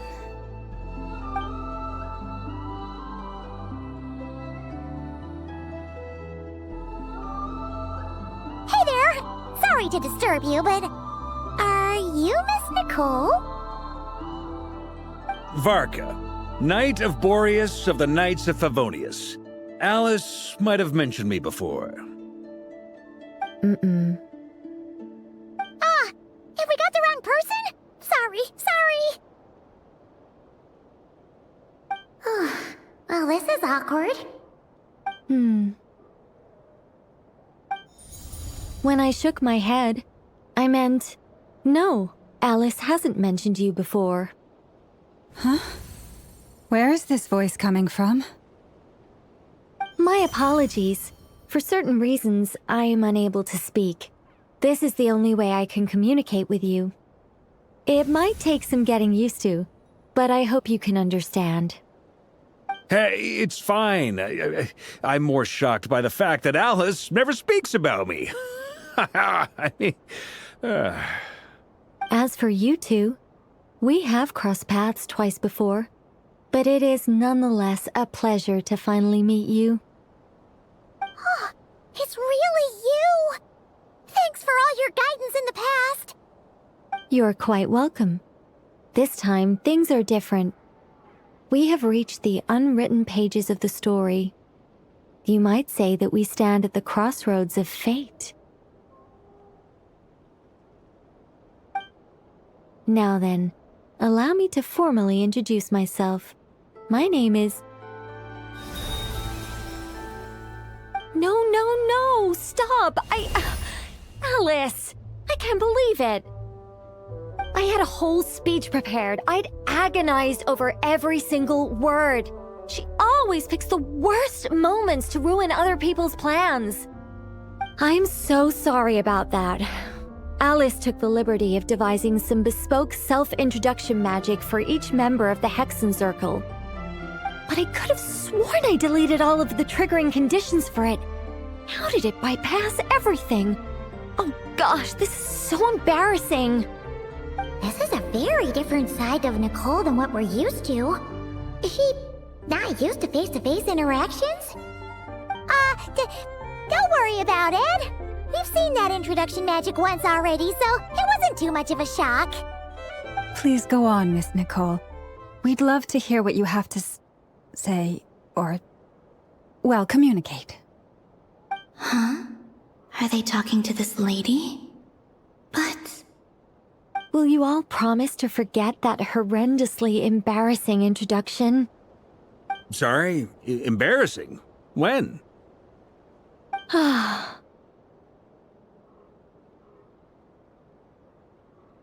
Yes, my name is Nicole, and I am one of a very few angels who have retained both their preferred form and their power. The Traveler and Paimon should be no strangers to this concept. There is another of our kind in Natlan. They call her the Lord of the Night. Right! Paimon remembers her! Yes. Well, I have retained more of my power than she. It's because I don't have a long-term duty to fulfill. To be more specific... no. We'll be here all day if I get into the specifics. Moving on. If I'm not mistaken, you are here because you wish to learn how one might reach the moon beyond the sky. That's right. Is that something you can give us any guidance on? Yes, I do know a way. It began with the Hyperboreans, who lived after the War of Funerary Flame. Blank looks. Maybe I should start with the background of the war. Or maybe not. It shouldn't be an issue.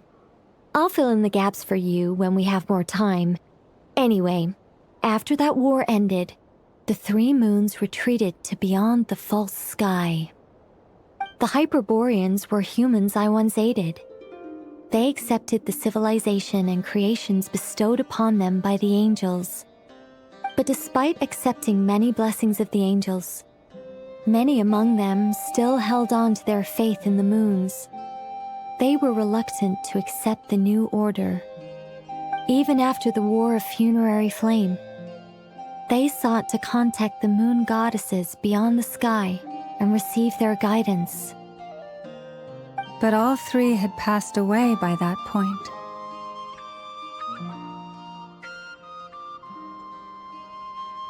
This mage has a unique method of communicating. Is she talking about the moons? Yes, but they did not know. And so, still they prayed for the moon goddess's mercy.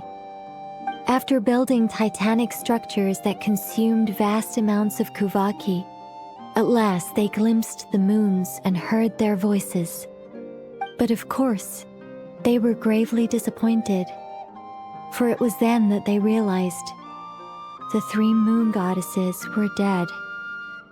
Oh, that's such a sad story. It is. Humanity was in a very sorry state at that time. The angels who had once aided them were gone, and the War of Funerary Flames had left them homeless and destitute. Just a second, I gotta ask. How relevant is all this history to the task at hand?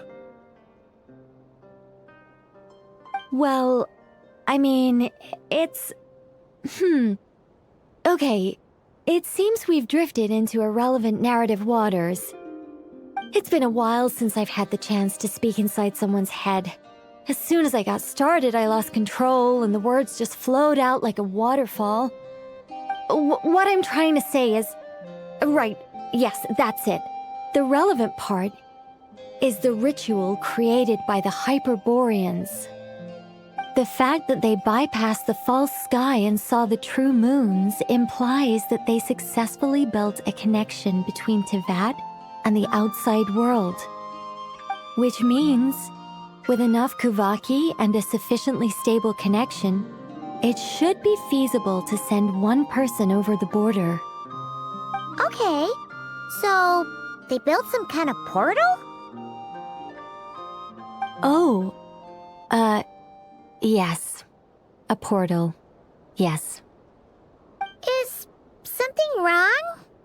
You sound disappointed. I just didn't expect you to summarize it so well. It turns out I could have said all that in one word, if only I'd managed to think of it. No, please, it's fine. This is invaluable knowledge. I'll be sure to record and preserve everything in writing. Oh, really? Well, in that case, I suppose I could backtrack and add some more detail. I did gloss over a few things so far. Whoa, time out. Let's summarize what we've got first. The Hyperboreans were the last ones to use this method, right? So we somehow need to find whatever structure they built and make sure there's enough Kuvaki to power it up. Luckily, we have the moon marrow of both the eternal and iridescent moons, so we're all good for Kuvaki. Which means the key issue we need to focus on is finding the place. Am I right so far? Yes. Although I expect the structure is long gone by now. That said, what if we could take advantage of the phantoms to travel back to a time when it still existed? Well, travel back isn't quite accurate. It's more like we'd be creating a handshake between 2 points in space-time. We wouldn't even have to pick a time when it still existed. It could just be a time when it still appeared in phantom form via projection, or we could project our own phantoms, fold them together, and... You look lost. Was that too hard to follow? Yeah, things got a little, technical there. Paimon's brain is reaching capacity. All right. Let me think about how to put this more simply. Okay, got it. Over the next few days, I'll search for phantoms that we can use. Once I find one that meets the criteria, I'll let you know and we'll regroup. By completing certain rituals, specific individuals will be able to enter the phantom and make it to the Hyperborean structure. If everything checks out and it looks feasible, we'll just need to wait for Moon Prayer Night, and we can send the Moon Goddess back home. I'm really skimping on the detail here. Is this making any sense at all? I think so. For now, we'll just wait to hear from you. Yes. Basically, yes. Great. Counting on you. In the meantime, we'll focus on finding the Moon Goddess's name. My name? Are they looking for a way to stop me from disappearing? Excuse me, Miss... Go on, Miss Nicole. This conversation was a little all over the place. I didn't catch your name. I am Lauma, of the Frost Moon Scions. Ah, I did wonder. I noticed that you listened very intently when I spoke about Hyperborea and the moon's history. If you'd be interested, I'd love to visit you this evening and go through it again in greater detail. Also, if you were serious about making a record, it would be too risky to simply write down the raw details as is. I would suggest some tweaks. Maybe rewrite the stories as fairy tales or fables, perhaps even prayers. Anyway, we can cross that bridge when we come to it.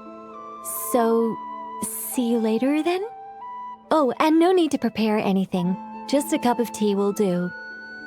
See ya! She seems friendly. It's just... It's so nice to find someone who's actually willing to listen. I've been dying for a chance to finally go through all this systematically from start to finish.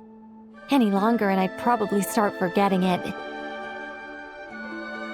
Now Paimon gets why Alice told us to mind our heads. Ha ha ha ha! What did I tell you? A lot of quirky people in Alice's orbit. Now then, the next order of business is, where do we start looking for the Moon Goddess's name? Maybe the rest of what Nicole has to say might give us some clues. Once I've heard her out, I'll summarize the salient points and share them with you all. I'm also inclined to review our other documents. Yes, our faith was first established by our Hyperborean ancestors, but many of the more factually accurate records are from after Kutar's birth.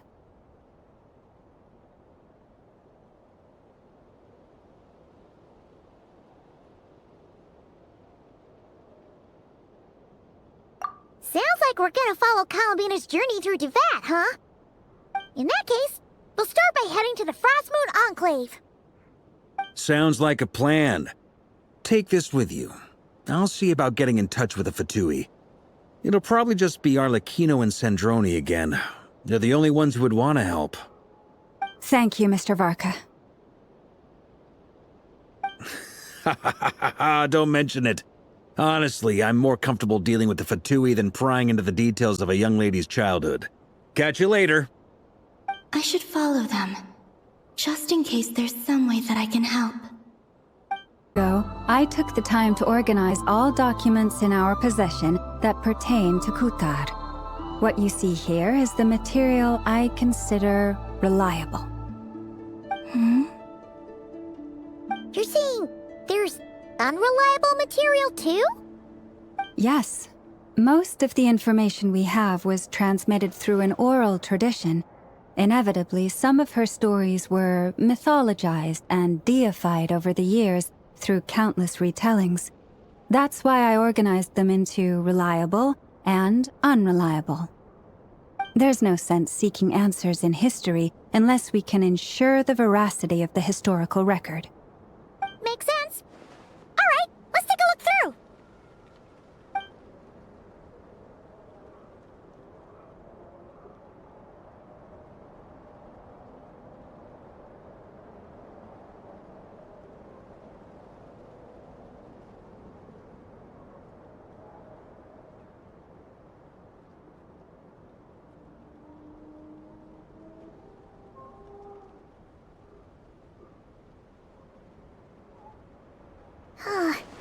Almost all these records refer to Kutar instead of Columbina. Although neither of those is her real name. Taima's not sure what point she's trying to make. What we can gather from these records is that the Frost Moon Scions worshipped her as a god, placing impossible expectations upon her.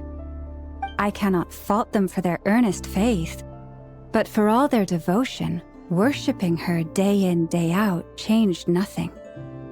I imagine that none of it resonated with Columbina.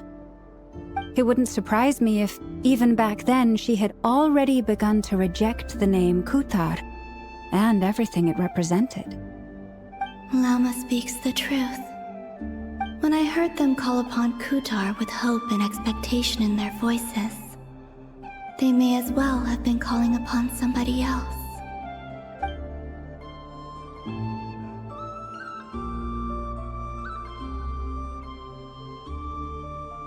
Well, that's a bit complicated.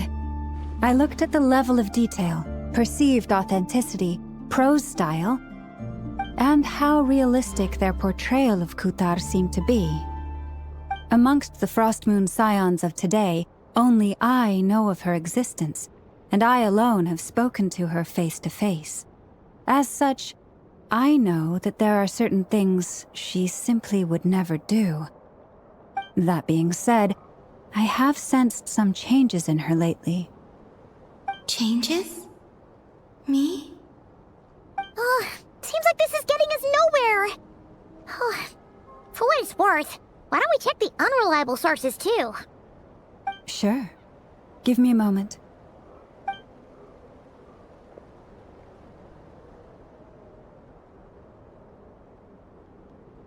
Exerting but a fraction of her divine might, Kutar sheared a great mass from the snow-capped mountain and cast it into the sea, upon whose surface shone the mirror image of the moon. Thus was formed the island of Hisi. Yeah, right. That doesn't even begin to pass the sniff test. The 3 moons are naught but lies through and through. Only one moon has ever shone for us, and Kutar is her name.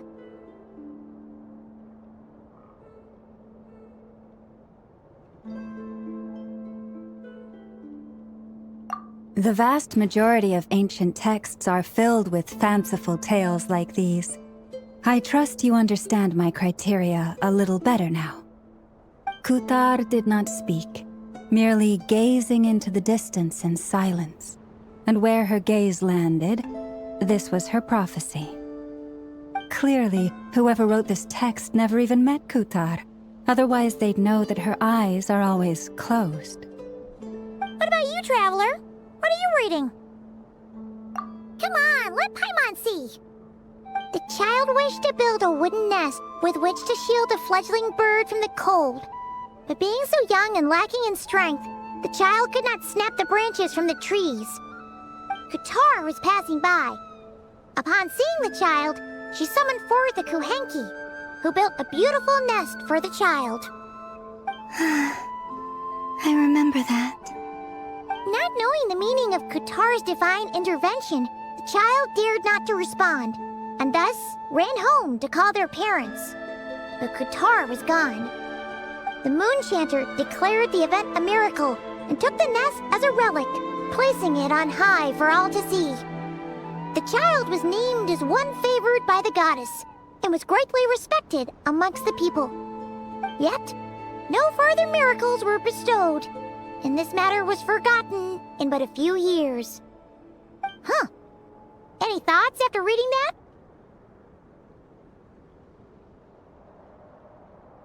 Yeah. Columbina probably just wanted to join the kid in making nests. Ah. I'd originally considered this a fabrication, because Kutar did not perform any similar actions in subsequent records. But now that I think about it, it does seem like something Columbina would do. It's just that... She didn't know how other people would interpret her actions. She was probably worried about making things difficult for people. So, she gradually stopped joining in.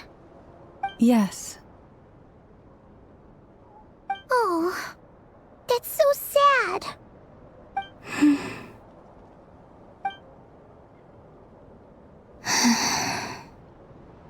And now, I can make no such gestures of warmth, even if I want to.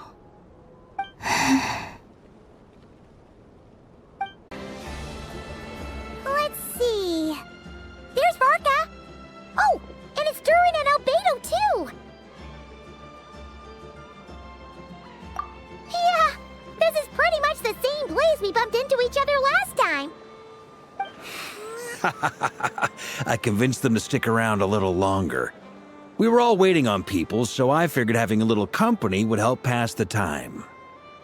Ah, so you've been waiting for us? Does this mean that you've already arranged things with the Fatui? Sure does. Now you're back, we can go meet up with them together. How'd your investigation at the Frost Moon Enclave go? Well, we didn't find out Columbina's true name. But apart from that, it went pretty well. Aha, just as well that I didn't tag along then. I'm sure our moon goddess wouldn't want every man and his dog knowing all about her private life. Still, desperate times, desperate measures, I guess. Someone had to do it. So, Varka was waiting on us, but what about you two? Are you waiting for Alice? Oh, no. We already met with her. We discussed that experiment I mentioned to you last time. Oh, and she also handed me this communication device. That's right. I understand she informed you about the relationship between the phantom phenomena and Tevat's borders, yes? She wants me to help her with some more experiments on that front. She said that she'll contact me through this device with more information. Ah, I see. Following instructions and making observations. Pretty common research method. Takes me right back to Albedo's lab. Wait, then who exactly are you meeting? Someone you know. Albedo's met him too. But I don't think Miss Lauma or the Grand Master have been introduced. Introductions are overrated, especially in cases like this. It's you! So? It's not like the academia has prohibitions against going abroad. Also, I applied for leave. I've been writing to Hat Guy since obtaining a human form. I've already brought him up to speed on everything that's been going on in Nodcry. Hat Guy? Turns out, I actually have heard that name before. Oh? Then why did you react the same way I did? I only knew the name, not the fella. But since we're all here, let's do some introductions for what it's worth. I'm Varka, Grand Master of the Knights of Favonius. Lauma, Moon Chanter of the Frost Moon Scions. And I'm a Driosh from the Vahumana Darshan of the Sumeru Academia. Hat guy. Good to see you again, Mr. Guy. I believe we last saw each other on the boat ride here.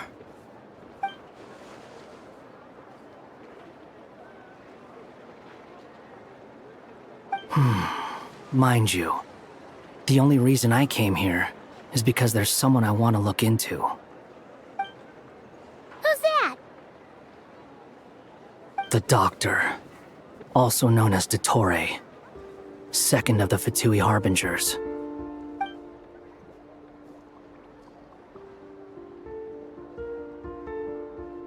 From the tone of your voice, it sounds like there is bad blood between you. I was reviewing our archives and noticed that a lot of information about him was missing. Left a bad taste in my mouth. That's all there is to it.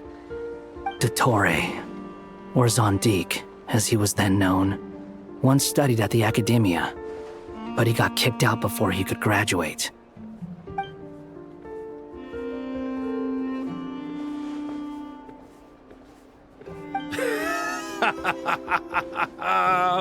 So the Harbinger's #2 man is a college dropout?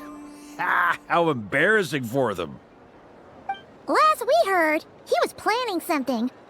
We actually heard that a few times before, even coming to Nocturne, but we haven't seen a trace of him since we got here.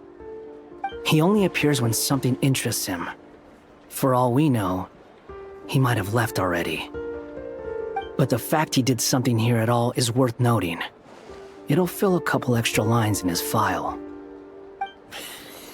Why does it sound less like a file you're writing and more like a criminal record? Anyway, we were just about to meet 2 of the other Harbingers. Want to come along? You might learn a thing or two about him there. Sure. Even though they're Harbingers, well, they're old acquaintances of ours, so, you know, when you talk to them, try to be... I got it. The Frost Moon Scions' relations with the Fatui remain tense. Forgive me if I do not attend. In that case, we'll continue assisting Miss Alice with her experiments. Good stuff. Everyone's having a fruitful time. All right, we better get going. I'll lead the way.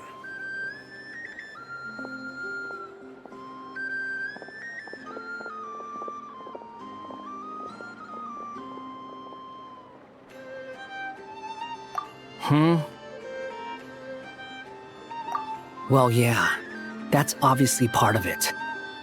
But I'm not the only one who has a score to settle with him. Neither you, nor Lesser Lord Kusanali, nor I want to see him meddling with things again.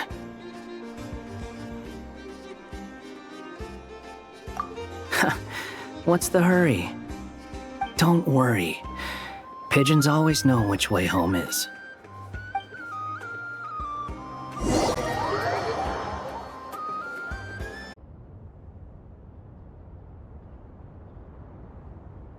A scholar from Sumeru. They call him Hat Guy. He's an old friend of the Travelers. Wait, this is the Academia representative you wrote about?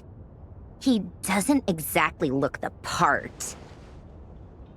I believe this will prove my identity. You'll notice it bears the seal of the Sanctuary of Surasthana. Well, what do you know? So it does. All right then. My mistake. It's fine. I expected as much. What? So as I mentioned in my letter, the Academia's got its eyes on Dottore. But this matter remains top secret. Apart from those assisting in the investigation, the fewer people who know, the better. If anyone asks, I'm here in Nocturne to pursue my personal academic interests. Gotta say, Varka, you did pretty well to keep all this under wraps for so long. Sounds like you got in touch with the academia about this way back. you flatter me.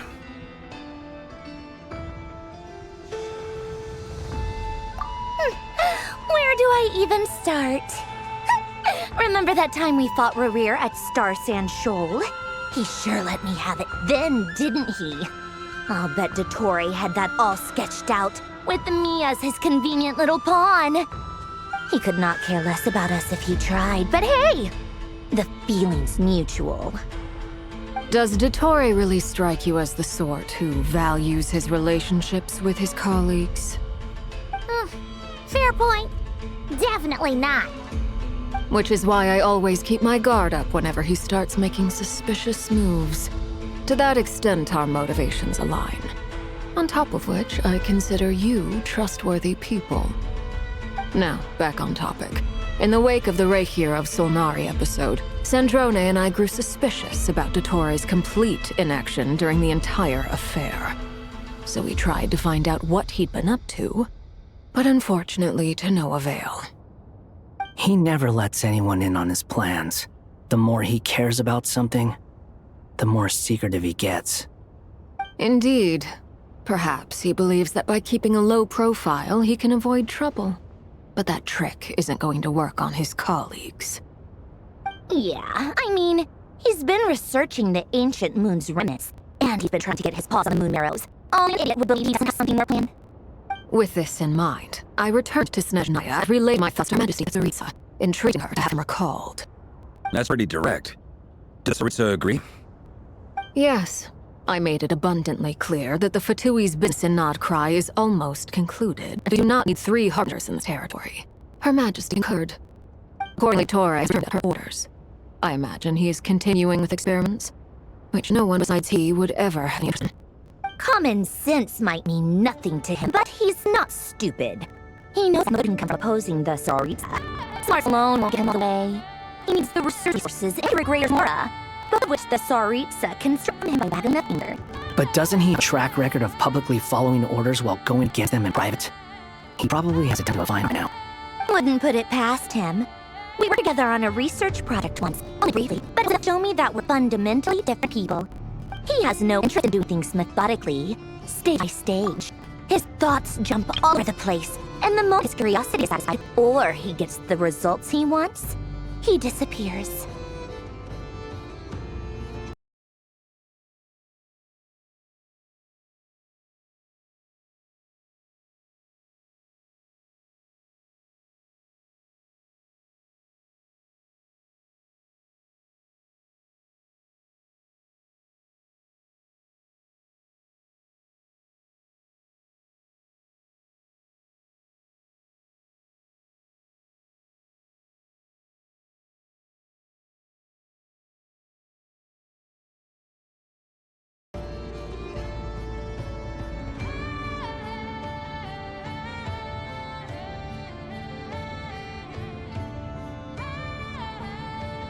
The only similarity we share is that, once we set our minds on doing something, we will see it done. Whatever it takes. Oh, we definitely saw some of that in your battle with Rerir. You got so competitive. Ugh, do not remind me. Then I believe we all concur. Dottore will not simply give up. Fantastic. Now this is turning into a whole day of unpleasant memories. Ugh. Are you talking about the moon marrow stuff? He also strikes me as the kind of person to disregard experimental regulations, ruin all the equipment, and go way over budget. Then leave the first person he can find to deal with the fallout. Exactly! This one time, he was running some high-temperature experiment and the substance exploded. But does he care? No!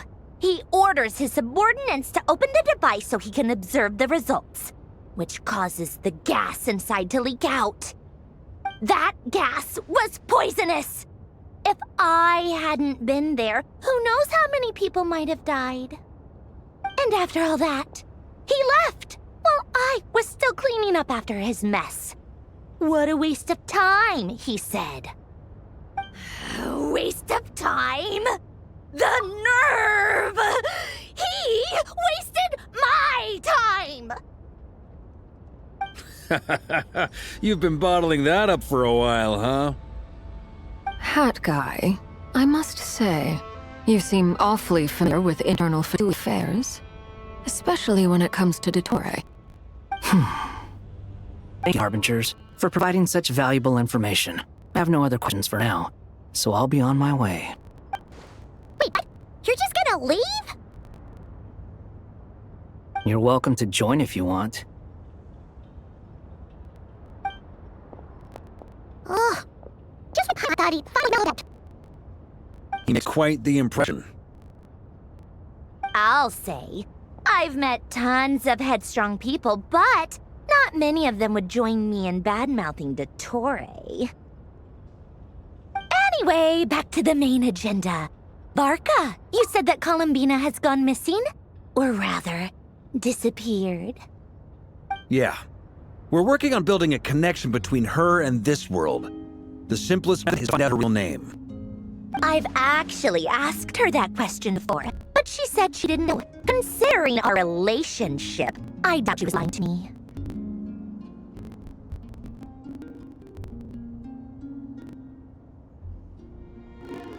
As far as I recall, she was never dispatched by Her Majesty Clinosis or anything like that. Doritsa's plans had long contained a place specifically for her. I always thought that was weird. How could she do that the rest of us couldn't? What do you do now? It's probably something related to Kavaki. More than likely. When she first arrived, Columbina would often go to Her Majesty and ask what she could start the task assigned to her.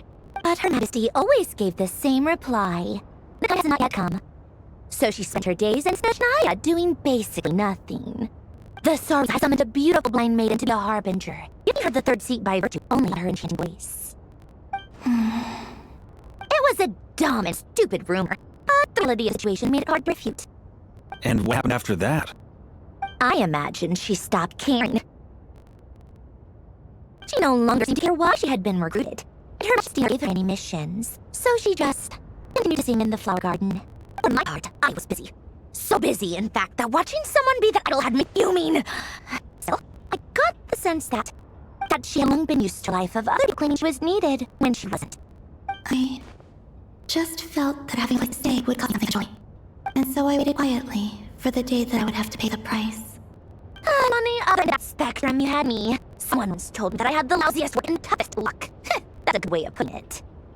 I forget who said it, but those words have always stuck with me.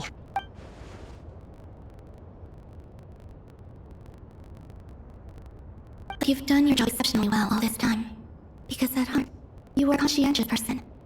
What is it? Something come to mind.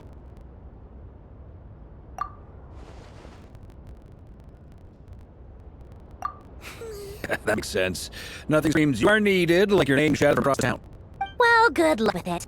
But if you ask me, Columbina is the most shovel name. I'm just so used to it now. After all the arguments we've had, I can't even remember another name for her. Nor I. Sandrone. Harlequino.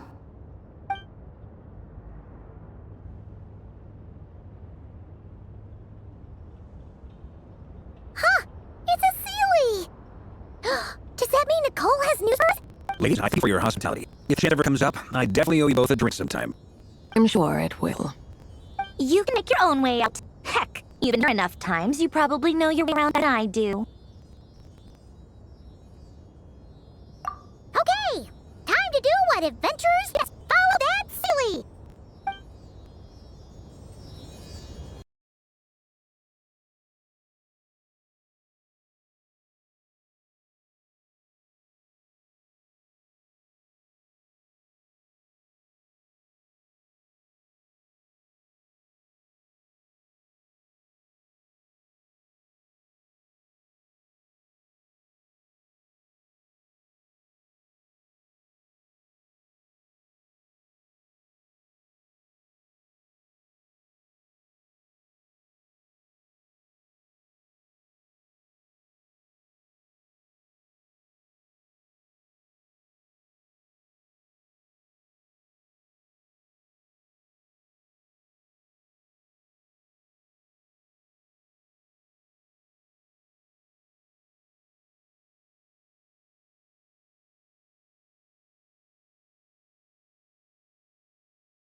here you are.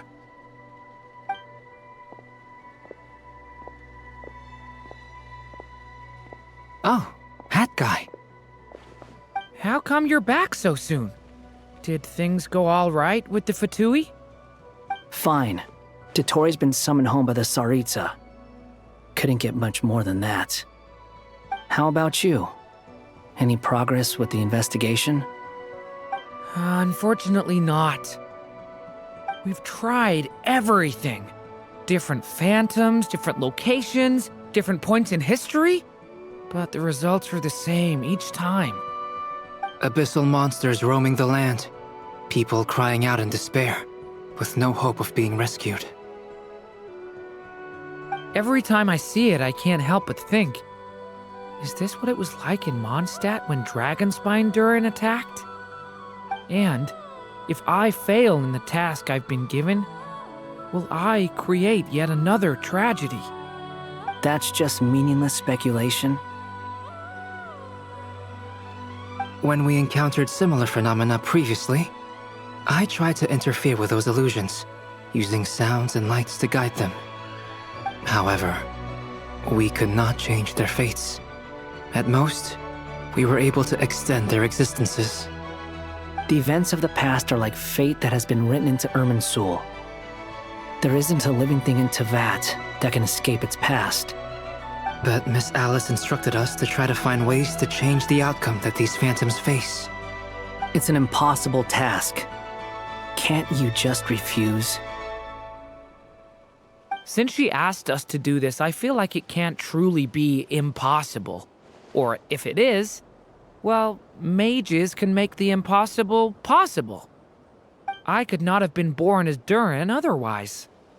But you also said that your past 39 attempts were fruitless. That's true. But you're still going. Yes. After this many futile attempts, surely you realize that you're not doing this because you still believe what some mage told you. It's because you want her hypothesis to come true. It's something you wish for deep inside. So, think for yourself about what you want to do. As long as you don't believe it's futile, it isn't. Yeah. Previous experience indicates that we cannot touch the phantoms, which limits the effectiveness of our interventions. If we want to clear this hurdle, we need to break this rule somehow. Same thought here. Following the same rules means repeating the same failures. Reducing ourselves to mere playthings of fate. So you mean we need to figure out a way to make contact with them despite knowing that we can't? Yes, and I suspect that's something only you are capable of. Everything in Teyvat is logged in Irminsul, but the withering that once occurred in Sumeru was a sign that the Great World Tree was being corrupted.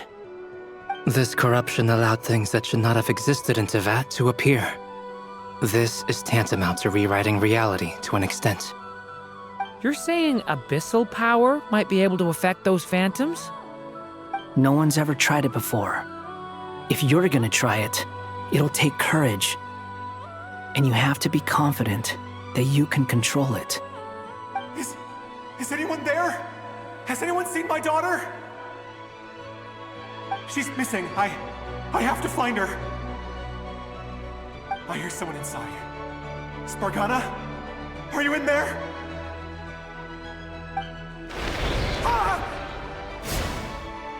If I can use my abyssal powers to warn him that there is danger here, maybe it'll change his decision. Maybe he'll stay away. Yes. The important thing is not the nature of the power, but rather how you use it. To intimidate and obstruct. Sounds about right for the Abyss. Let me try. I should be able to influence that thing.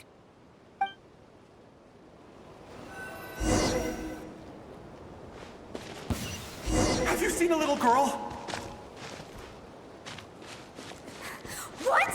This isn't the time for that! Just run!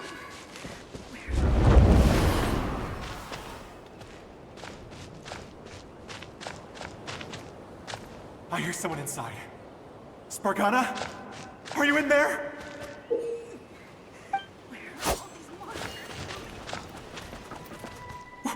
What is this? Looks dangerous. I should get out of here.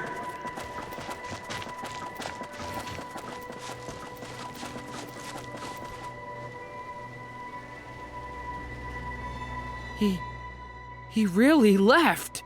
Huh, we did it! Don't celebrate too soon. Follow him.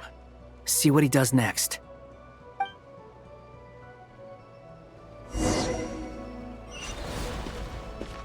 Monsters approaching from the front. You need to stop them and create an opportunity for him to hide.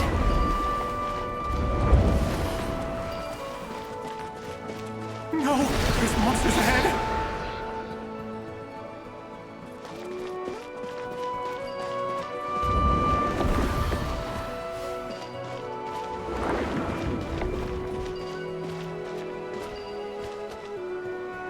The monsters are gone. Is it safe now?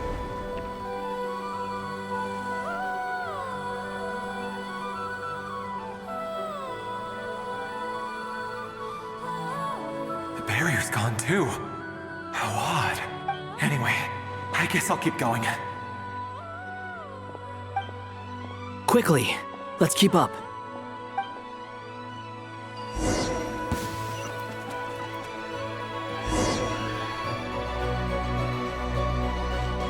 Wait, there was someone else here?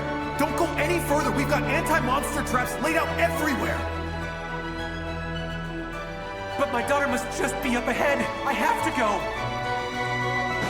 This way's blocked.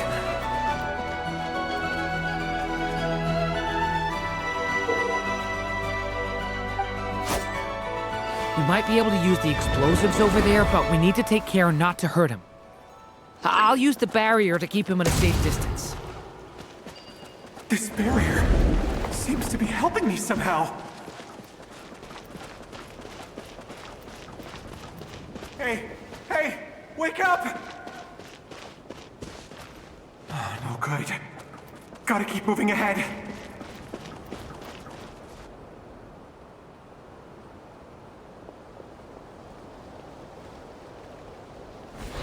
So many monsters!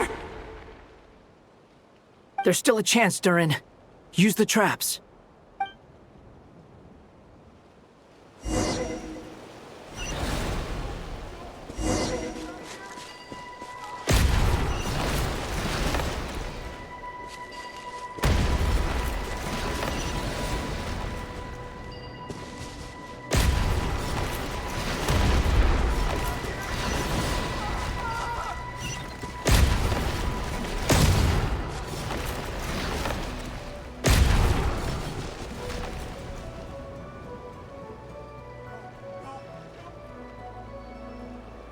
This is a new development. I've never seen this happen before. We might just be able to save this person.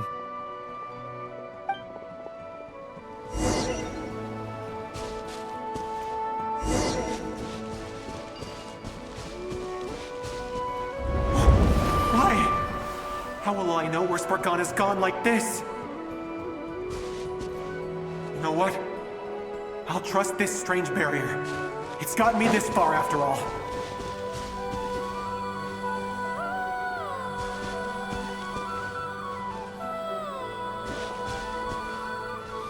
Spargana, are you there?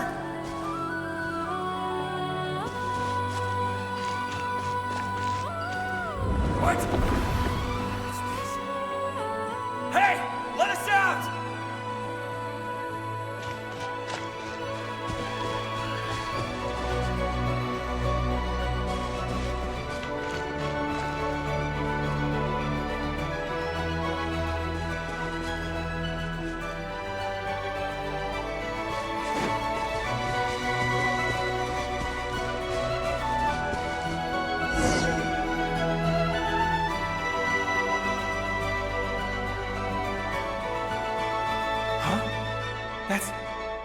That looks like one of my daughter's books!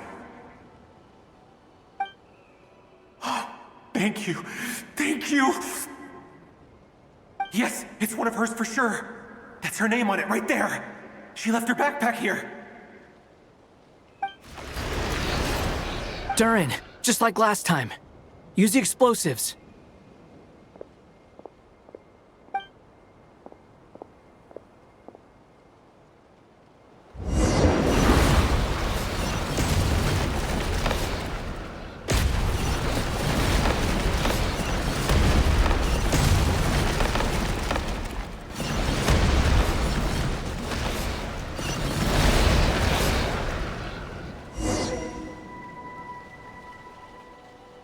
It won't work.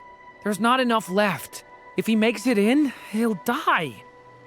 But then, this clue could be the key to him finding his daughter. It might not be the only one. Better he misses that clue than loses his life. I guess so.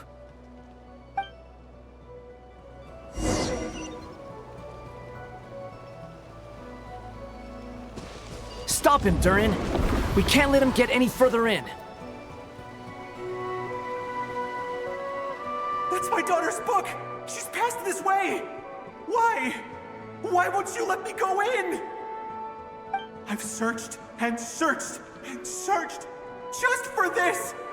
But how will I find her without any clues? I no longer have anywhere else to go.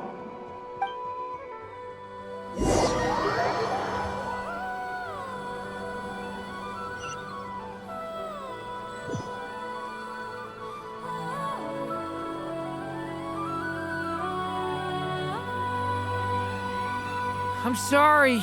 I'm so sorry. He refuses to go anywhere else. Whether he opens this door or not, all that awaits him now is death. We couldn't change his fate. Albedo? Hat Guy? Let's try one more time. I don't know how we're gonna do this, but I don't want to give up either.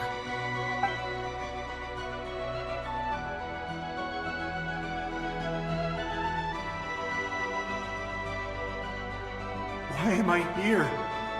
What's going on? All these scenes running through my head. Where are they from? Huh? What's going on? His reactions have changed. How many times have I... What's happening to me? Huh? Wait. Who are you? You can see us now? I feel like I always could, but that I only just realized you were there. I'm sorry, I don't know how to describe what I'm feeling. But you were the ones guiding me using that marked barrier, right? I haven't done anything yet, but those monsters, those deaths, they feel like memories. Like things I really did experience. I won't find my daughter. In fact, I'll ultimately die trying to find her. Isn't that right? Well, no, it isn't. Yes, it is. Even so, we're trying to find a way out of this. You've not seen my daughter either, have you? It seems she really isn't here.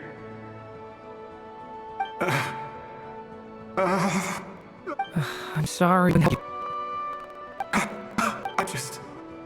tired. Maybe this is destiny. Maybe it doesn't matter how hard I search. How long do I have left? Experience says 15 minutes. 15 to 20. Thank you for all your help. Let's rest a while. You look excited too. Now's not the time for you to start pitying us. It's not pity. I'm just realizing that I've only got 10 or so minutes left. You know?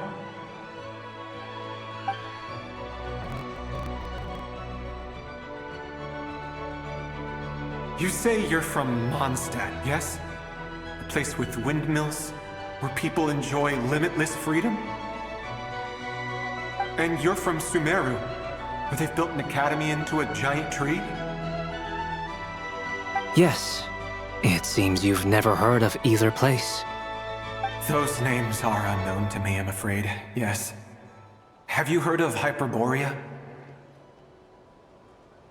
I have, but I heard that it was destroyed in the distant past. I see. That was where my ancestors once lived. What about Delphi Pytho? Was it later rebuilt? I've never heard that name. Then what about Sal Vindaknir? I have seen that name on stone tablets on Dragonspine, but I'm afraid the only things of that place are its ruins.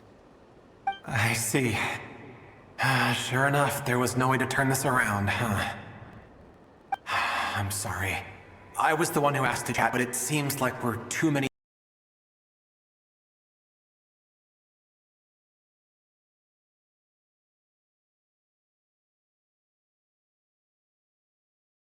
ages apart. There's barely any common ground to start from. It's all right. We did hear something new, at least. From how you speak of your lives, things must be going all right for you, I guess. They are. Mondstadt is a place of freedom and happiness. There's a lot of good people in the church and the Knights of Favonius, and even outsiders find that it's an easy place to feel at home. We have festivals a few times a year. Everyone gets together to drink, sing, and be merry. Sumeru is a lot more uptight. Not really the kind of place where you can relax. It's a nation fraught with problems wherever you look. But if all you want in life is to seek knowledge, I guess it's pretty much paradise. That's wonderful.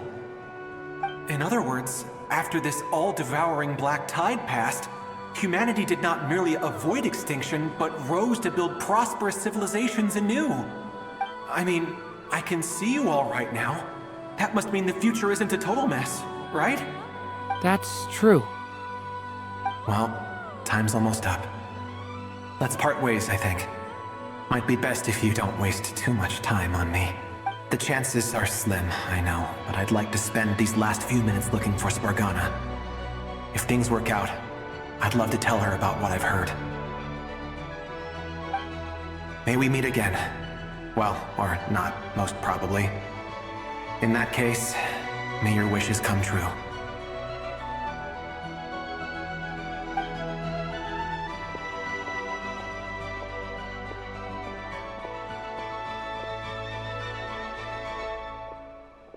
He's gone. In a few minutes, he will meet the end that was his to begin with. The ending of this tale did not change, but I believe that we've just made the most progress we have yet. May your wishes come true. If only it were so simple. Hat Guy, could I ask you a question? You've never talked about your past. It seems complicated, and it weighs heavily on you, too. Would you be willing to tell me about it? I mean, sometimes it's better to get things out in the open. Take that guy we try to help, for instance. At least he said goodbye with a smile, right? I know about Albedo's past. Our experiences are very similar, and he created me. As for you, you're my first friend, and you've witnessed every step I've taken. But by comparison, I know nothing about you. Either way, I mean, we're still best friends. But if I knew more about you, I might understand your thoughts a bit better. I've told you about myself. I'm a student at the academia. And what did you do before that? Prepared for the entrance exam? All right. If you really don't want to talk about it, I won't press you any further. I was a puppet built from the branches of a white tree, using technology left in the schools of mechanical engineering. A white tree? You mean an Irminsul tree? Yes. A branch of Irminsul that was once connected to the main tree. So you had a human creator too? Yeah. But my creator abandoned me after deciding that I was a failure. After that,